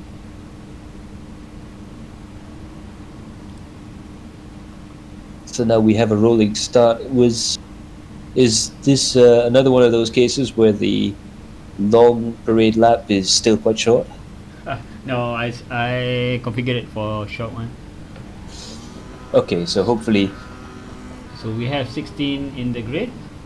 Yeah. 16 cars. So that's quite remarkable, since we announced it just a few minutes ago. That's really good stuff there. Jai Bluebird, Avizu Jai there, like the stream. Thanks a lot for your like and your support of the series, and for your driving, which has been very, very entertaining indeed. You can see the Porsche there taking an impossible line into the pits again. One of the joys of iRacing, but Lloyd Loughlin them out across the line there, and it looks like there's a little bit of smoke coming from Lloyd's car. Perhaps he's just spinning those front wheels up a little bit. Cross the line, and Lloyd Loughlin has the jump on the rest of the field there. Shami Aizan has managed to keep his 2nd position. Chil Hafiz remains in 3rd. The top 4 has remained in the same place there, but it looks like battle is about to rage. It looks like there's quite a bit of dust out there on the track. That might be the reason why I'm seeing little tufts of dust or smoke from all these drivers there. So that might be a big factor in how this track behaves throughout the course of the race. It's going to be very spectacular indeed for the rest of the drivers here coming through the corners here. And it does look like there's just that desert breeze has brought some of that dust out onto the track. Bombing down the VP Racing Bridge there through this very difficult kink onto the Rahal. straight, coming out underneath the Bubba Burgers banner, and it's in the braking zone for this. The corkscrew, very difficult to get this right. You have to really slow the car down far more than you think for the first part, but then you have to get on the throttle far quicker than you think. Through there, that is the rainy curve. Very, very difficult to get that right. Again, it's banked inwards, and it's a sort of multifaceted corner, if you will. It tightens and then opens up, and then it tightens up again. So very, very difficult to try and get that corner right. Final two corners, fairly self-explanatory. It's all about getting the braking perfect. Let's have a look at the replay here. Nazmi Mosley perhaps going a little bit wide there, and unfortunately that has caused him to spin off into the short track. Very unfortunate indeed for him, but I suspect we're going to see a lot of drivers have a little bit of difficulty trying to get the power of these cars down. 375 brake horsepower out of these Kia Optimas, based on the US model 2-litre turbo cars. Of course, the standard road-going car does not have quite the same amount of horsepower, but these cars, of course, specially developed for endurance racing in America, and they've been quite successful with these cars over there, and it really just goes to show they're a wonderful car to try and drive. It has its quirks, having all that power going through a front-wheel drive chassis, especially a rather large front-wheel drive chassis, can have its difficulties, but it looks like the Kia Motorsports team really have got that car dialed in really nicely. Fixed setup for all the drivers here, so it's going to be really very, it's all going to be about how the driver can get around any setup difficulties, any quirks of the car. It's all down to driver skill. Typical Ershad there up in 10th position, really having a watchy brief over this battle there from 8th down to 11th, 8th, 9th, 10th and 11th positions, as well as looks like Azrael as well is involved in that. So from 7th place down to 10th, 11th place, that midfield pack is beginning to coalesce and begin to really bunch up together there.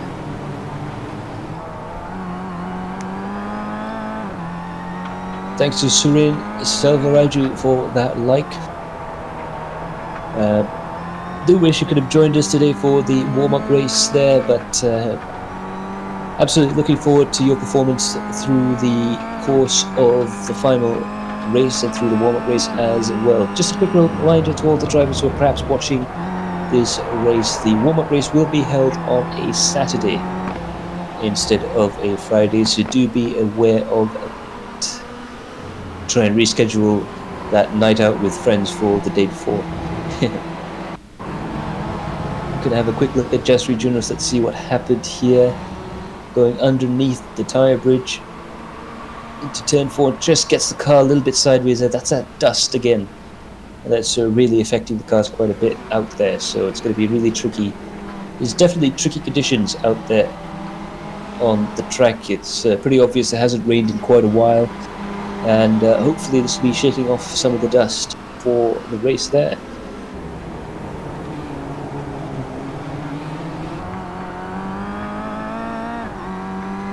So this is the battle of the mid-pack between Azril Nazmi, Tarmizi, Ilham Shaiful and Irshad. So it's a long bus. Oh yes. It's a 5-way battle. This is like one of those really wonderful ATM trains that go north nowadays. The ETS. Nice, fast, yeah, the ETS trains. Does it go to through your hometown? Oh yes. Oh, go Peng.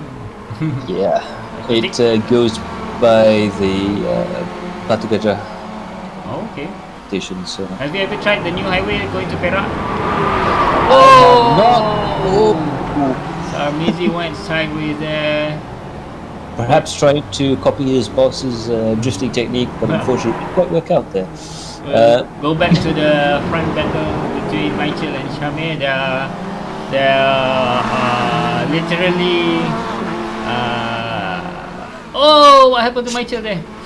Ooh, a lot of drivers getting caught out by the dust. Of course, the other feature of this track is that it's absolutely unforgiving. There's not a lot of runoffs that have anything other than sand in them. so that could be a factor as well. Not a lot of grass when you leave the track here. In fact, they give you one tiny strip of AstroTurf throughout the course of the track there. That's almost mocking to the Southern Californians right now. I believe they're in a bit of a drought.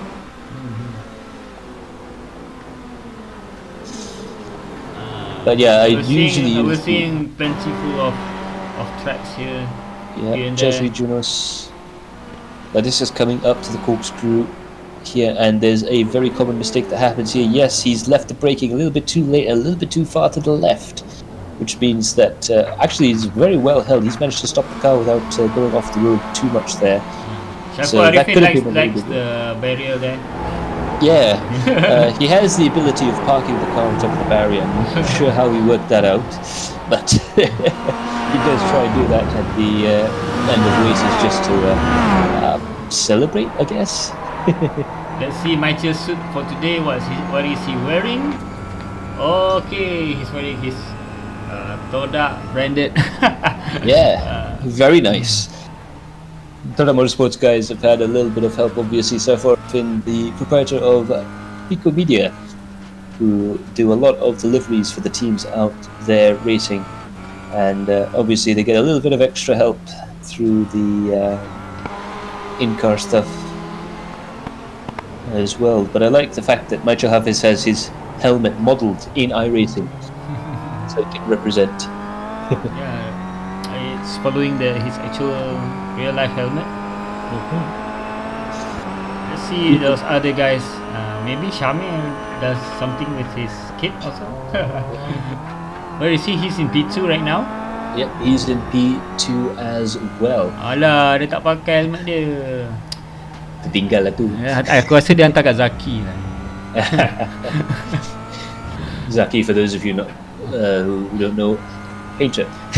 Yeah, he does a tremendous paint jobs on helmets. And Every time I pick up a new helmet, I think of going to it, but unfortunately I always forget. I end up rallying with a completely white helmet as usual. Sponsor stickers splat onto it.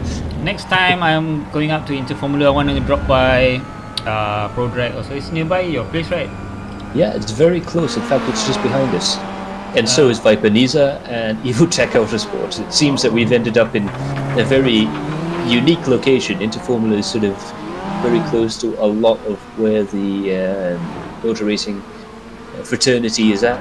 MH Tuners as well as there, and SRF Saidi Race Fabrication was there. Yes, although he has moved now. Where did he move to? Just beside his house. Oh, okay. I mean, that's convenience for you. Is he still fabricating? Yes, and in fact he's doing a bit of work on steel framed road bikes, which okay, that's a good thing to venture in. Yeah, so if you guys want a custom road bike, head over there. Okay, let's go try to find Michael. Where is he? Oh, he's back there. He lost out a bit of quite a few places there. I've just noticed something, and perhaps it's just me being a little bit sleepy when I do this, but when you go on board right here on this view, if you notice, his race number reads the same either which way. That's something good to notice. Yeah. So, I don't know why it's taken me 2 seasons to figure that out, but it reads 916 either way up. So when it's on the car there, and when you're riding on board in this view, it still reads 916. Yeah, maybe if you go on Turtle, people still recognize him. Yeah, there you are. Now to get the Toyota Motorsports logos to swivel. What other numbers are similar to this? 989? Yeah. No, 986. 986. Oh 986. yeah, that's Ilham's number, I think. Let's see, Ilham. Oh, he's not wearing his number today. Yeah, 986. Yeah, 986. I see what they've done there. Very clever indeed from the Toyota guys. I noticed quite a while back that they have their logo on both directions on the bonnet. One for the camera to show off the brand, and one obviously on the front view so that guys on the side of the track can see as well. But I did not notice that as well. Let's see their lap times. Let me try to load them up. Okay, Faiz Azlan was running previously on 131 and his best one was on 129.9. That's fast. Yeah, that is.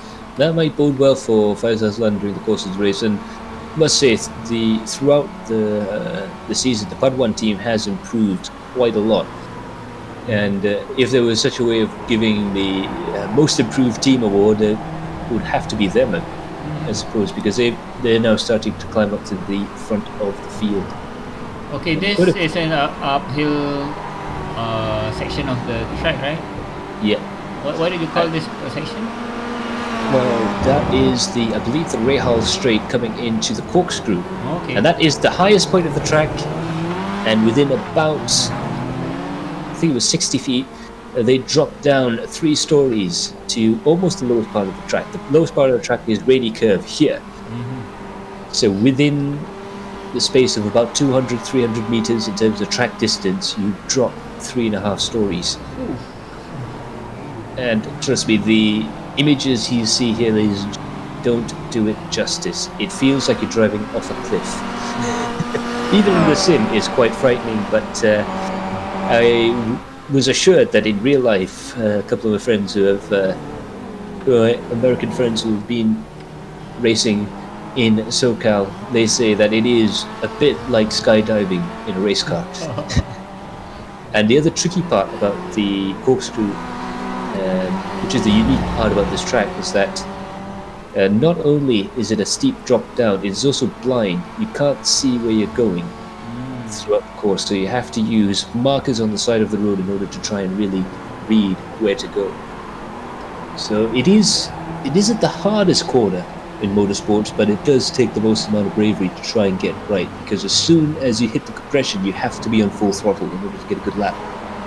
But when you go through the compression, you have far more downforce, if you will, just for the fact that you've stopped falling. And the G-force effect through that corner is amazing. You can see here, you can't see the corner when you're coming up towards it, and you have to know it's there, which leads to a couple of newcomers coming through here and taking a trip through the gravel. There's lots of debris.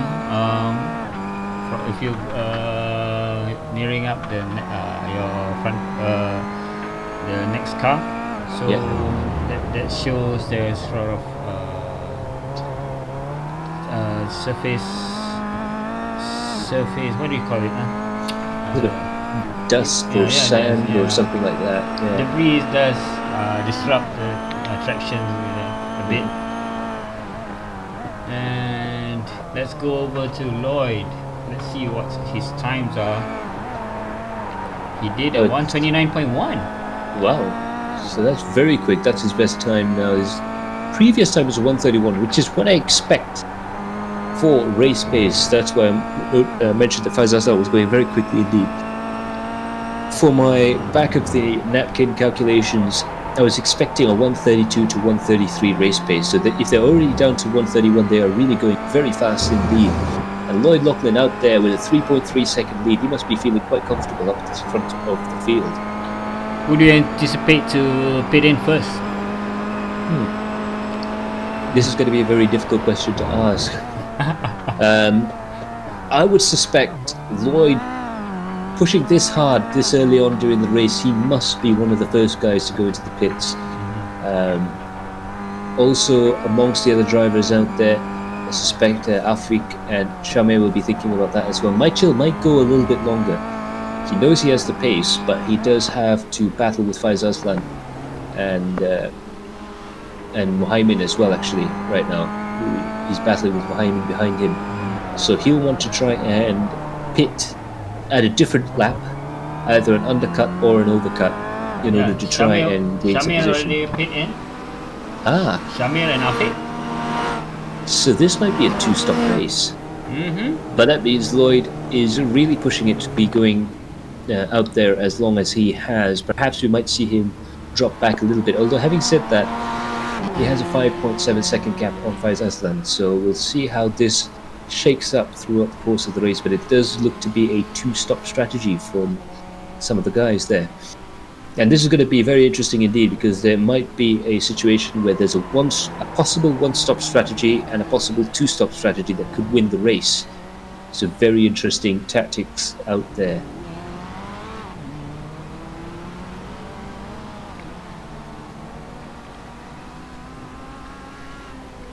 So if my maths are right, Shami is it's out not- of the pits. Yep. So if my maths are right, Lloyd Lachlan should be able to come into the pits and out, perhaps ahead of Shami Aizan again. But if he does it now, it'll mean that he'll be tied to a two-stop strategy. So could he be trying to stretch his first stint? So, in reference, is easy reference is the time. Race time there is 16 minutes right now. So probably he'll coming in 22 or 23. Yes. If he's going for a one-stop strategy, he'll be trying for 20, ideally coming into the pits on the 23rd minute. And Shami Aizan there, he did it pretty well coming in on the 14th minute. 14th to 15th minute is just about ideal for your first stop in the two-stop strategy. 23 minutes is the sort of the midpoint, if you will, for a one-stop strategy. Although you could stretch it a little bit further, it's not really advised because your tyres would be really worn out at that point. Tuguezan says, "Okay, gang, good show. I like, thank you." And Zainal Hazim there, aduh, tak. He didn't manage to get in the server. That's very unfortunate indeed. So here's a handy explanation for the bottom right box. Call it a battle box. Sometimes we display up to 5 cars. Sometimes we display up to 3. So in this, it displays right now. We configured it to display the name and the pit stops. And if it's red, he's in the pit. He should be. I think. Let's see where Ilham is right now. I believe No, he already went out. I don't know why it's still red. Or maybe he's due for a black flag. I don't know.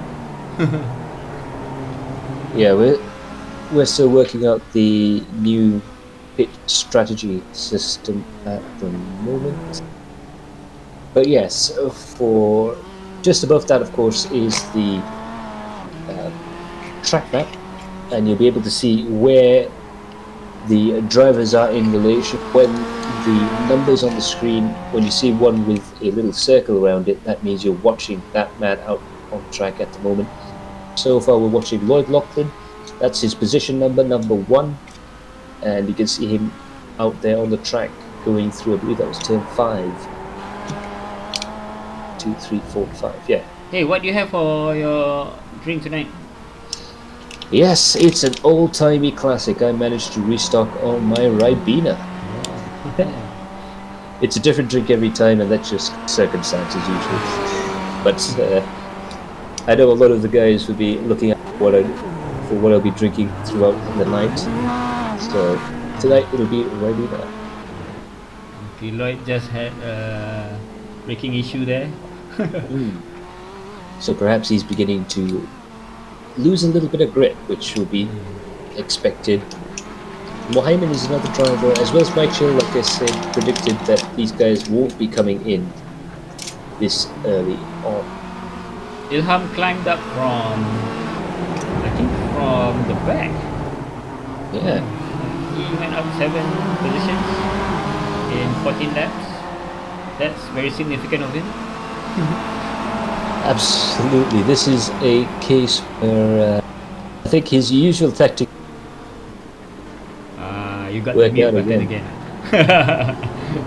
Can you hear me now? Yeah. So we're not seeing other cars pit in yet. So that was an obvious two-stop strategy from Shami and Afiq.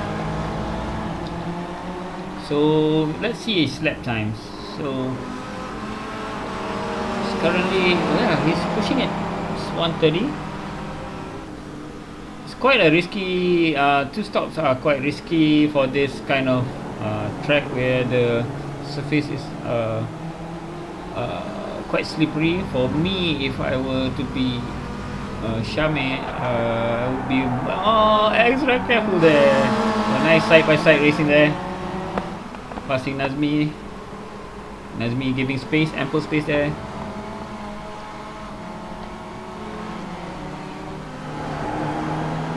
And I think we lost Matt again.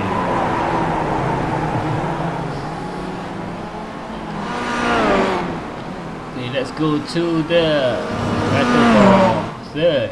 Where is okay, Lloyd just came in. Yes, so now they're Yes. coming in. They Yes, have the to come train of pit stoppers. Yeah. So it looks like a lot of the drivers are reacting to Lloyd coming in, but perhaps Lloyd was pushing the car a little bit hard there, so he had to come in slightly early. This will affect the end of the race for those guys, and I suspect Faiz and Michael also will have that same issue. So Ilham Halabi is now out in first position. Yeah. Very interesting. Last to first challenge engaged. So he's driving at not a fast pace, but he's very consistent at doing it.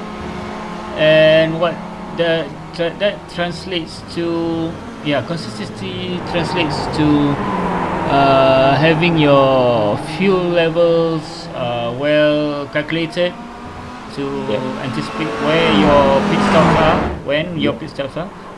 Lloyd says don't want to feel safe. Yeah. Oh, dia sempat masuk komen si minyak. Don't want to feel safe. He's in the pit. Well, that's absolutely amazing, Lloyd. I've never seen someone comment in the middle of a pit stop there, so hats off to you. And you got out in time as well. That was fairly quick pit stop, so bravo. So he rejoins the race in 10th? Maybe 10th place. Yeah, 9th, 9 or 10. Yeah. Depends where their 3 is. Yeah. There, okay, he goes 9 in 9th. So Well, Ilham finally goes pits. Yep, so he's going in the traditional point when you would expect Halfway, to be exactly in the halfway. Yeah, pretty much. And you want to be basically at the start of the 23-minute is when you want to be entering the pit lane. Of course, that isn't always possible, but looks like Ilham Halabi has managed to pull that off. Irshad is So, like- extending his run. Yeah. I hope he doesn't run off fuel. Well, this could be a case where perhaps around this track, fuel saving could be a viable strategy, but as you can see, Takursha's last lap at 1:32, just like Ilham's, was a little bit slower. But of course, the added advantage here, as you were saying, that because it is quite slippery and it is a bit of a faff trying to get new tyres to bed in to a slippery track, so perhaps a one-stop strategy would be good for that. But the ideal thing with a two-stop strategy is when you have fresh set of tyres, you can just keep pushing and not worry about tyre degradation as much. So perhaps from almost a driver comfort point of view, or just a plain old preference point of view, you might actually like having the ability to just push 100% of the time, but you definitely do have to short fuel the car and run a very light fuel load in order to try and maximize that strategy. So high risk, but it does have its reward if you can pull it off. And of course, the big spanner in the works would be a yellow flag. That would be the biggest problem for two stoppers, because it means that the single stop guys could switch to a two stop strategy without that much penalties, but the two stop guys will be quite heavily affected. Their advantage would be wiped out, if you will. Yeah, in Melvin is K2. the only one not pitted yet. Wow. I think he's running out of fuel from his engine notes. Yeah. Let's see. Yeah, Well, he's struggling there. Well, I did joke on the SRE group that if anybody can do 35 laps around here without pitting, I would invite Chill to buy them KFC. But I didn't think anybody would actually try it. And as you notice, I'm a confident man, but not that confident. I wasn't going to pay for the KFC. Michael was. He's going again. He's struggling here. Is he trying to push it as long as humanly possible, just to see where he would run out of fuel? This is a good time. Wait, why is he pitting?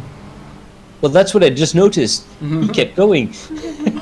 So perhaps his tactic now, because this is a practice race after all, he might be going out there to deliberately run out of fuel. let's see Fairuz. Fairuz is also not pitted yet. This is unbelievable. 134 to 138 time. So He's perhaps asking. I was going to say he was perhaps hoping for the Android King car that just went past to perhaps bump him along a little bit, but he didn't get what he wanted, so had a playful little nudge there of the car. And now he does in fact go to the pits. Fairuz Fadzil coming into the pits basically on the smell of petrol alone. nice helmet and suit there. Yeah. He's wearing Very nice. Michael's suit. Yeah, because Kodak is supporters Yes. of Yeah. Android King also. Yeah. Maybe in terms of racewear. Yep, there you go. Toyota Motorsports racewear. Of course, in real life, Toyota Motorsports do a very nice line of office chairs and gaming seats and things like that. So, as well as a bunch of gaming peripherals, might be the next thing on my menu when it comes to this rather rickety setup. Faiz Aslan goes for a spin. That's not going to do his. Ooh, that was very close. Let's go back to the leader now, is Shamir Aizan. He's done one stop. Everybody has done one stop, and Malvin finally does his stop. I'm amazed he actually made it to the pit. I'll give him that much. And he hasn't lost that many places, so perhaps an 18 lap first stint. And now, of course, Malvinajit has a big advantage in the fact that he'll be able to do a very fast final stint Yeah. of the race. He can push that machine Yeah. faster than other guys here, since his fuel load is higher than others. Yep. So he doesn't have to worry about fuel consumption, and he doesn't have to worry about the tire wear. So maybe it's not as silly as we thought. Still a very, very risky strategy to try and pull off. It'd be interesting to see if he goes for this strategy during the race, because I think that'll be very entertaining, very dramatic as well. Because it did appear that he basically drove back to the pits on the idea of petrol, as much as any sort of petrol that's left in the tank. Why is he taking so much time in the pits? Oh yeah, he finally goes out. Yeah, he's out again. I think it's just for the fact that he did, in fact, run the car dry coming into the pit, so that might be another factor in trying to pull that strategy off. But that's what practice races are for, to try and pull off these weird, strange strategies and learn more about how long you can stretch the cars. I think Fadlan in third place, he's doing quite well for himself. So in front of him is Shaifu. Yeah, Saiful Raifin and Shami Aizan, and he's ahead of Lloyd, 27 seconds behind. Shami did he's due for his second pit stop, I think. Yeah. Anytime soon. I keep looking to the to the right hand side of the screen there. I just seen those two comments that Lloyd Loughlin managed to get in. Now, if only Shane Van Gisberg can do that at Bathurst, that would be quite something to watch. There are tracks that you with long straight roads like Le Mans, right? Yeah. Maybe you could grab your phone and search. During a caution. Caution lap. Yeah. Rather famously, there was a Instagram and a tweet. Yes, an Instagram post and a tweet from one Pablo Montoya during the Daytona 500 during the caution period. And no, it wasn't where he crashed.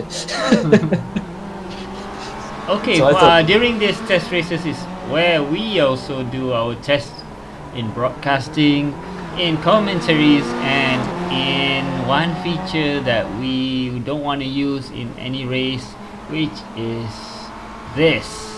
Caution, yellow flag. Aha! Someone has given our director a yellow button. He has pressed it, and now we have the full course caution. This might have thrown a spanner in the works of quite a few drivers there.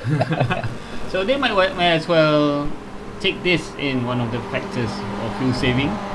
Yes, indeed. And judging by, of course, this isn't as unlikely as you think. Laguna Seca is well known for having its incidents, shall we say, and it is a very narrow track as well. Hey, wait, what happened? I think the drivers were Yeah, there. I think Fadlan is giving back the place. I don't think corkscrew that has was seen malicious. the corkscrew has seen horrible, Yeah. horrible bangs like that. Yeah, and I don't think there was any. Okay, we see Shamir doing his splits. That might be very clever. He's gone in now. Like I was saying earlier on, one stop. Might be clever or just not too advantageous on this because it's a caution lap will remain until 2 laps, I think, until we see the pace car round. There it is.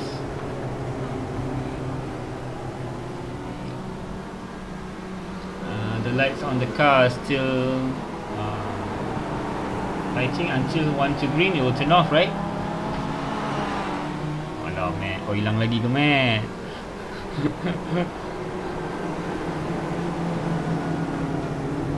That's why we do these practice sessions.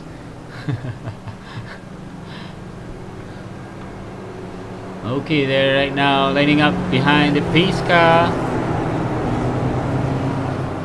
with Shaiful in the lead, Afiq in second, Lloyd in third, Ilham, Irshad, Michael. Some of them are left, I think. Yeah. So they have to. They orang kena follow race directionnya instructions. If you have to find car, for example, car number 619, 916, you have to go and find it.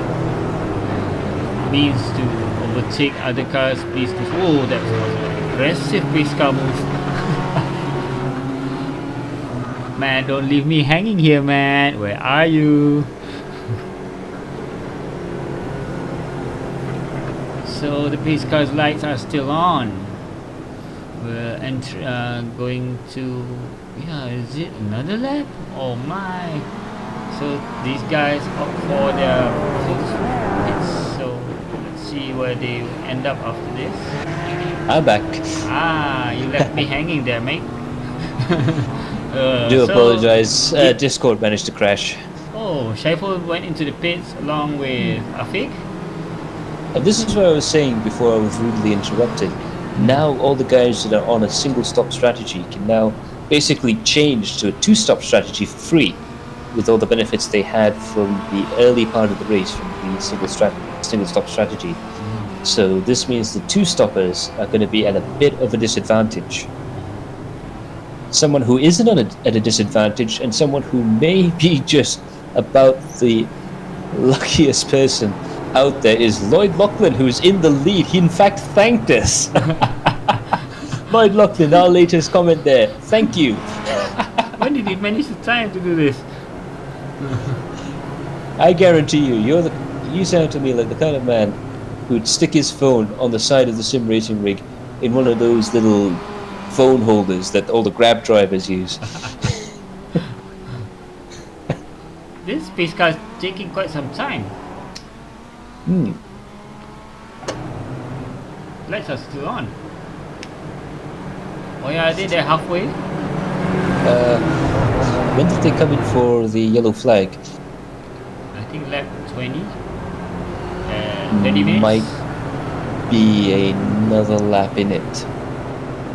When does it? When is the pace car due to turn off the lights? Is it in the beginning of the last lap? I believe it should go at the beginning of the last lap, because I think we might have one more lap. And that's due to the fact that I can see some of the cars who have yet to catch up to this group of drivers up ahead here. Okay, sometimes the delay in pace car exit is because the directions are not followed. So please do follow the race direction. Yeah, here the pace car is still staying in. Somebody's not following orders here. There are 2 cars, in fact, that are at the far side of the track right now who are trying to catch up. So perhaps they were. They haven't regrouped. So is it waiting for them to regroup? Perhaps, yeah. Usually it's a 3-lap portion. And again, we got another comment from Lloyd Lachlan. I needed that yellow flag. Yes, we noticed. We didn't mean to put you up at the front of the race, but well, you've got Ilham behind you. Good luck, mate. Yeah, so he managed to do it under FCY.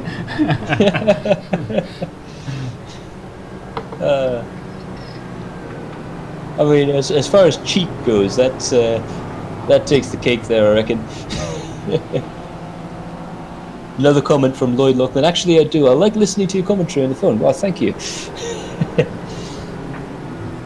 It reminds me of the time that there's a famous race in the UK, which I think nowadays is for GT3 cars, but it used to be. It's been running since the 60s, called the RACTT, and there was a very famous story of Sterling Moss winning it in a Ferrari 250, I believe it was, or was it a Jaguar D-Type, E-Type? Okay, we Anyways, see he won Melvin it in here. Yeah, Melvin is repositioning his car. Maybe Yeah. following race direction. Yeah. So that's what's going to happen right now. All the cars are going to try and move around and Let's get back see. into Okay, position. the leaderboards are turned red. Means there's few cars. The guys in red are actually the leading lap. Lead lap, Yeah. and Fairuz, Maldinajit and Azrael are a few laps behind. So it looks like they're going to be in the right place. But as I was saying, famously Sterling Moss won that RACTT whilst listening to the BBC radio coverage on the radio in the car. Okay, when you see the lights not flashing, you stand by for restart. Coming in, he is going to do that impossible turning into the pits. Have you seen the pace car go to the corkscrew? Yeah. Again. So Great, Lloyd great, Lachlan's going to take the start there. Ilham Labi's right round the back. He's going to try and hold him, and it's green flag from Lloyd Lachlan and the rest of the field there. Ilham Labi's managed to stay on the back of Lloyd. This is going to be very, very challenging indeed. Coming into the Andretti hairpin, this is going to be a real challenge for Lloyd because Ilham Labi has managed to fight his way up through the field. 10 places again for Ilham, and Lloyd has got a battle on his hands right now. Tugu Irshad is also very close behind, as well as Michael Hafiz. They managed to go with Lloyd at the start of the race there.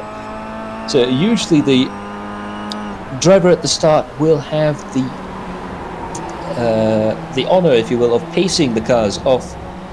As soon as the safety car goes in, the pace car, if you will, goes in, then it's the job of the lead car to pace the field. And usually what happens is that they'll try and pick a time to jump on the throttle and try and take away from the lead. But it looks like Shami Aizan there had a little bit of trouble.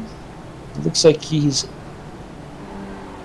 not got the car quite switched on there, and it looks like he has to stop there. So that might be a mechanical problem for Shami Aizan. Very, very unfortunate indeed. Meanwhile, Ilham Labi is down into third place. Tuku Irshad managing to make that overtaking maneuver, and it's contact between Tuku Irshad and Ilham Labi, and Ilham has to back off there. There's quite a bit of damage through there. In fact, the car clipped into Tuku Irshad's car there, so it looks like a very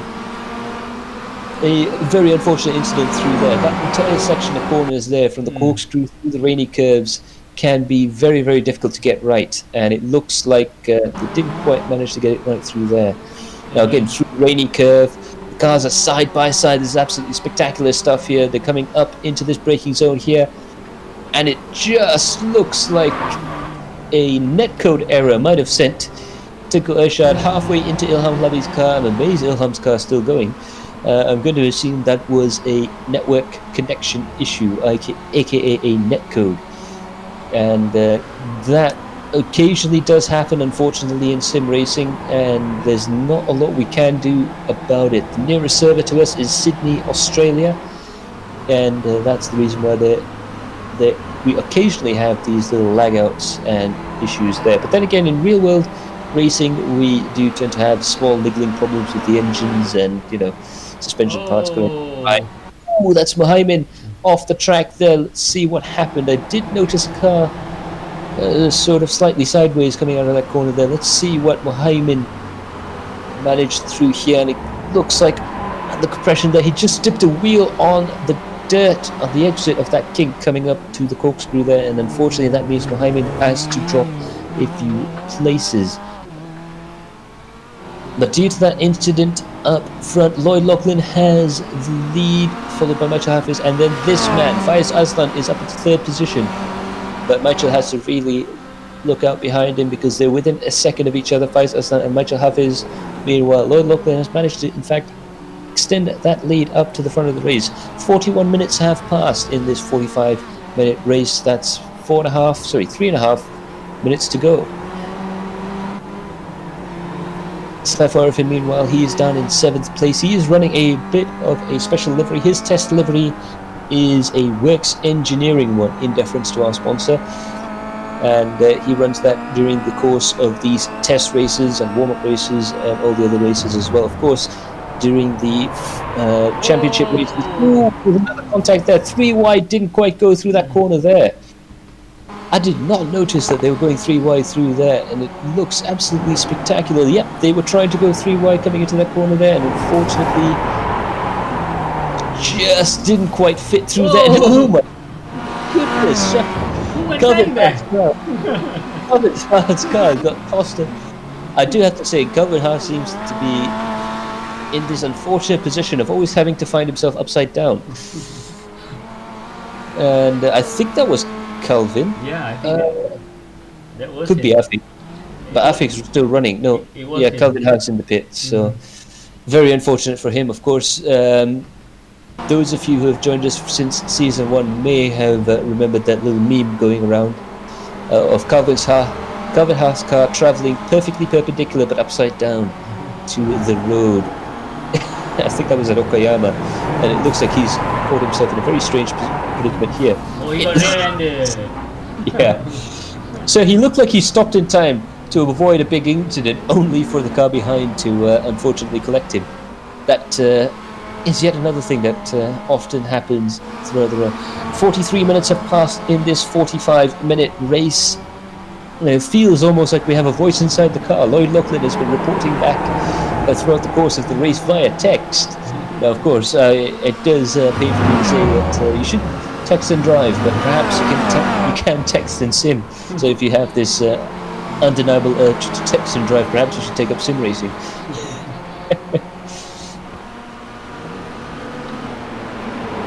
So now it looks like we might make it to a lap 28. I'm not too sure if we'll manage a lap 29. It looks very tight indeed, but at most a couple of laps left to go. The lights go on as the sun begins to set here at Laguna Seca. And Faiz Aslan there is still putting a lot of pressure on Michael Hafiz, although Michael now has a little bit of backup in the form of Ilham Halabi. That's a Torat sandwich with a Padawan Padawan car in between. And that's Lloyd up ahead there. 2 seconds ahead of this battle. Let's see if there's any position changes to be had on the last lap there. And it looks like Faiz Aslan has managed to get alongside Michael Hafiz. And there's contact as well.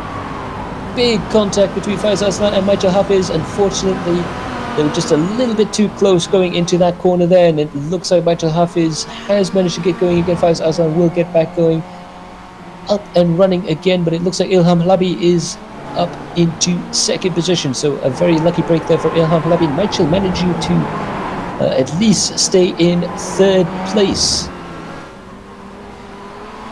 Meanwhile, Lloyd has, as 45 minutes have indeed passed, this would be lap 28, the last lap of the race. One final time through the corkscrew as we watched him take this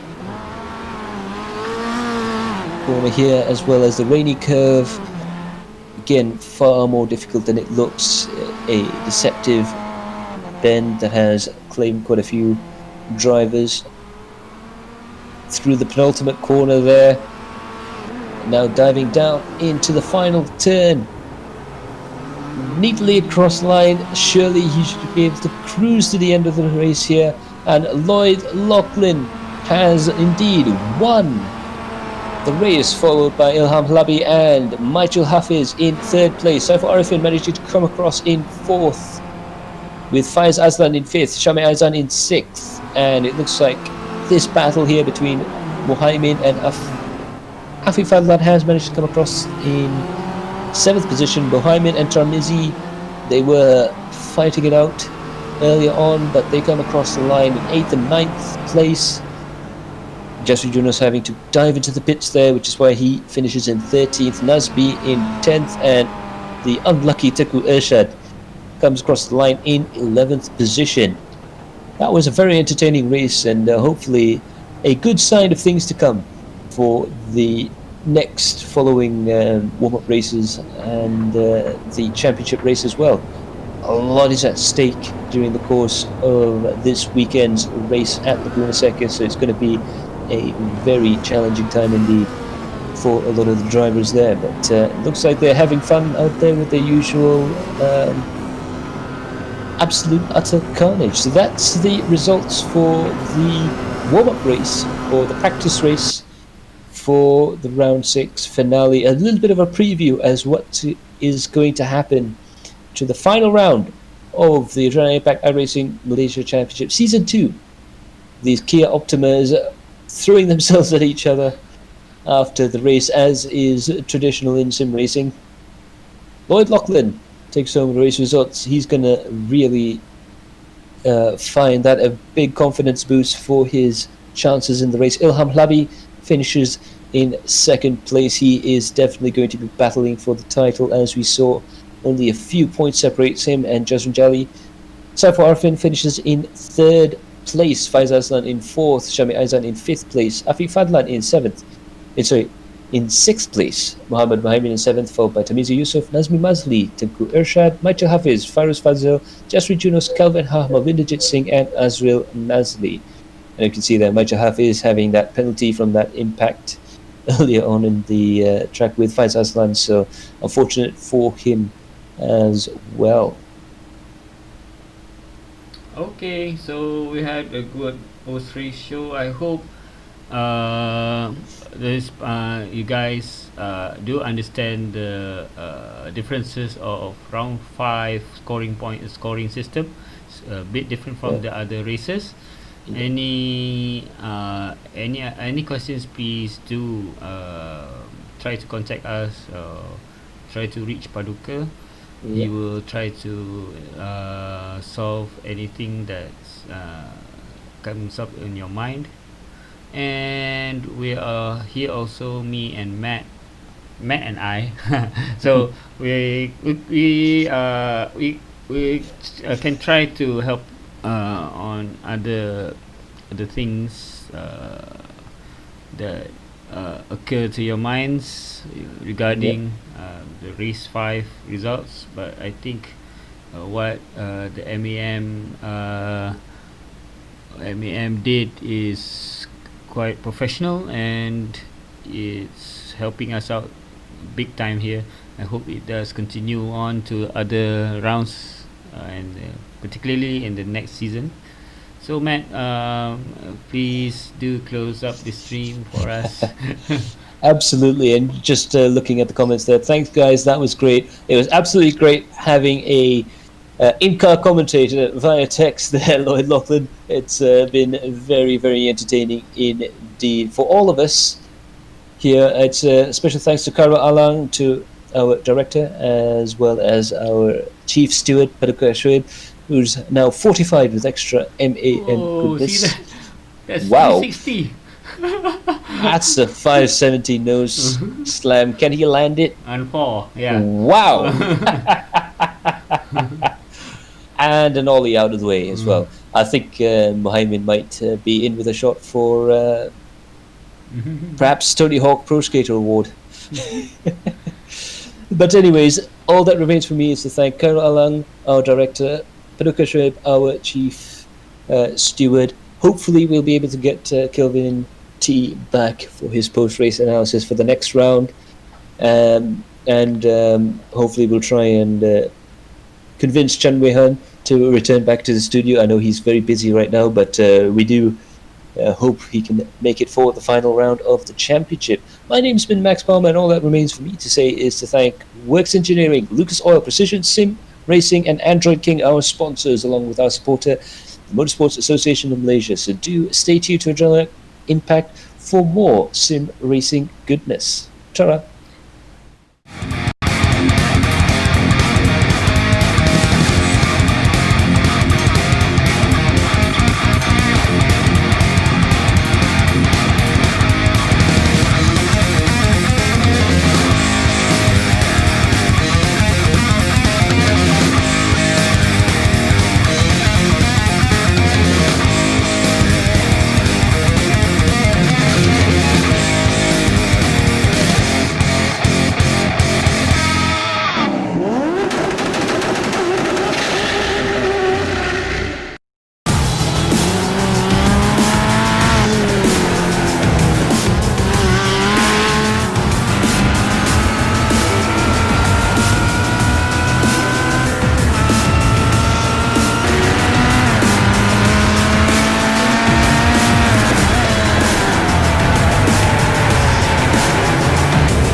Hi, I'm Matt from Interformula, and welcome to our Research and Development Centre.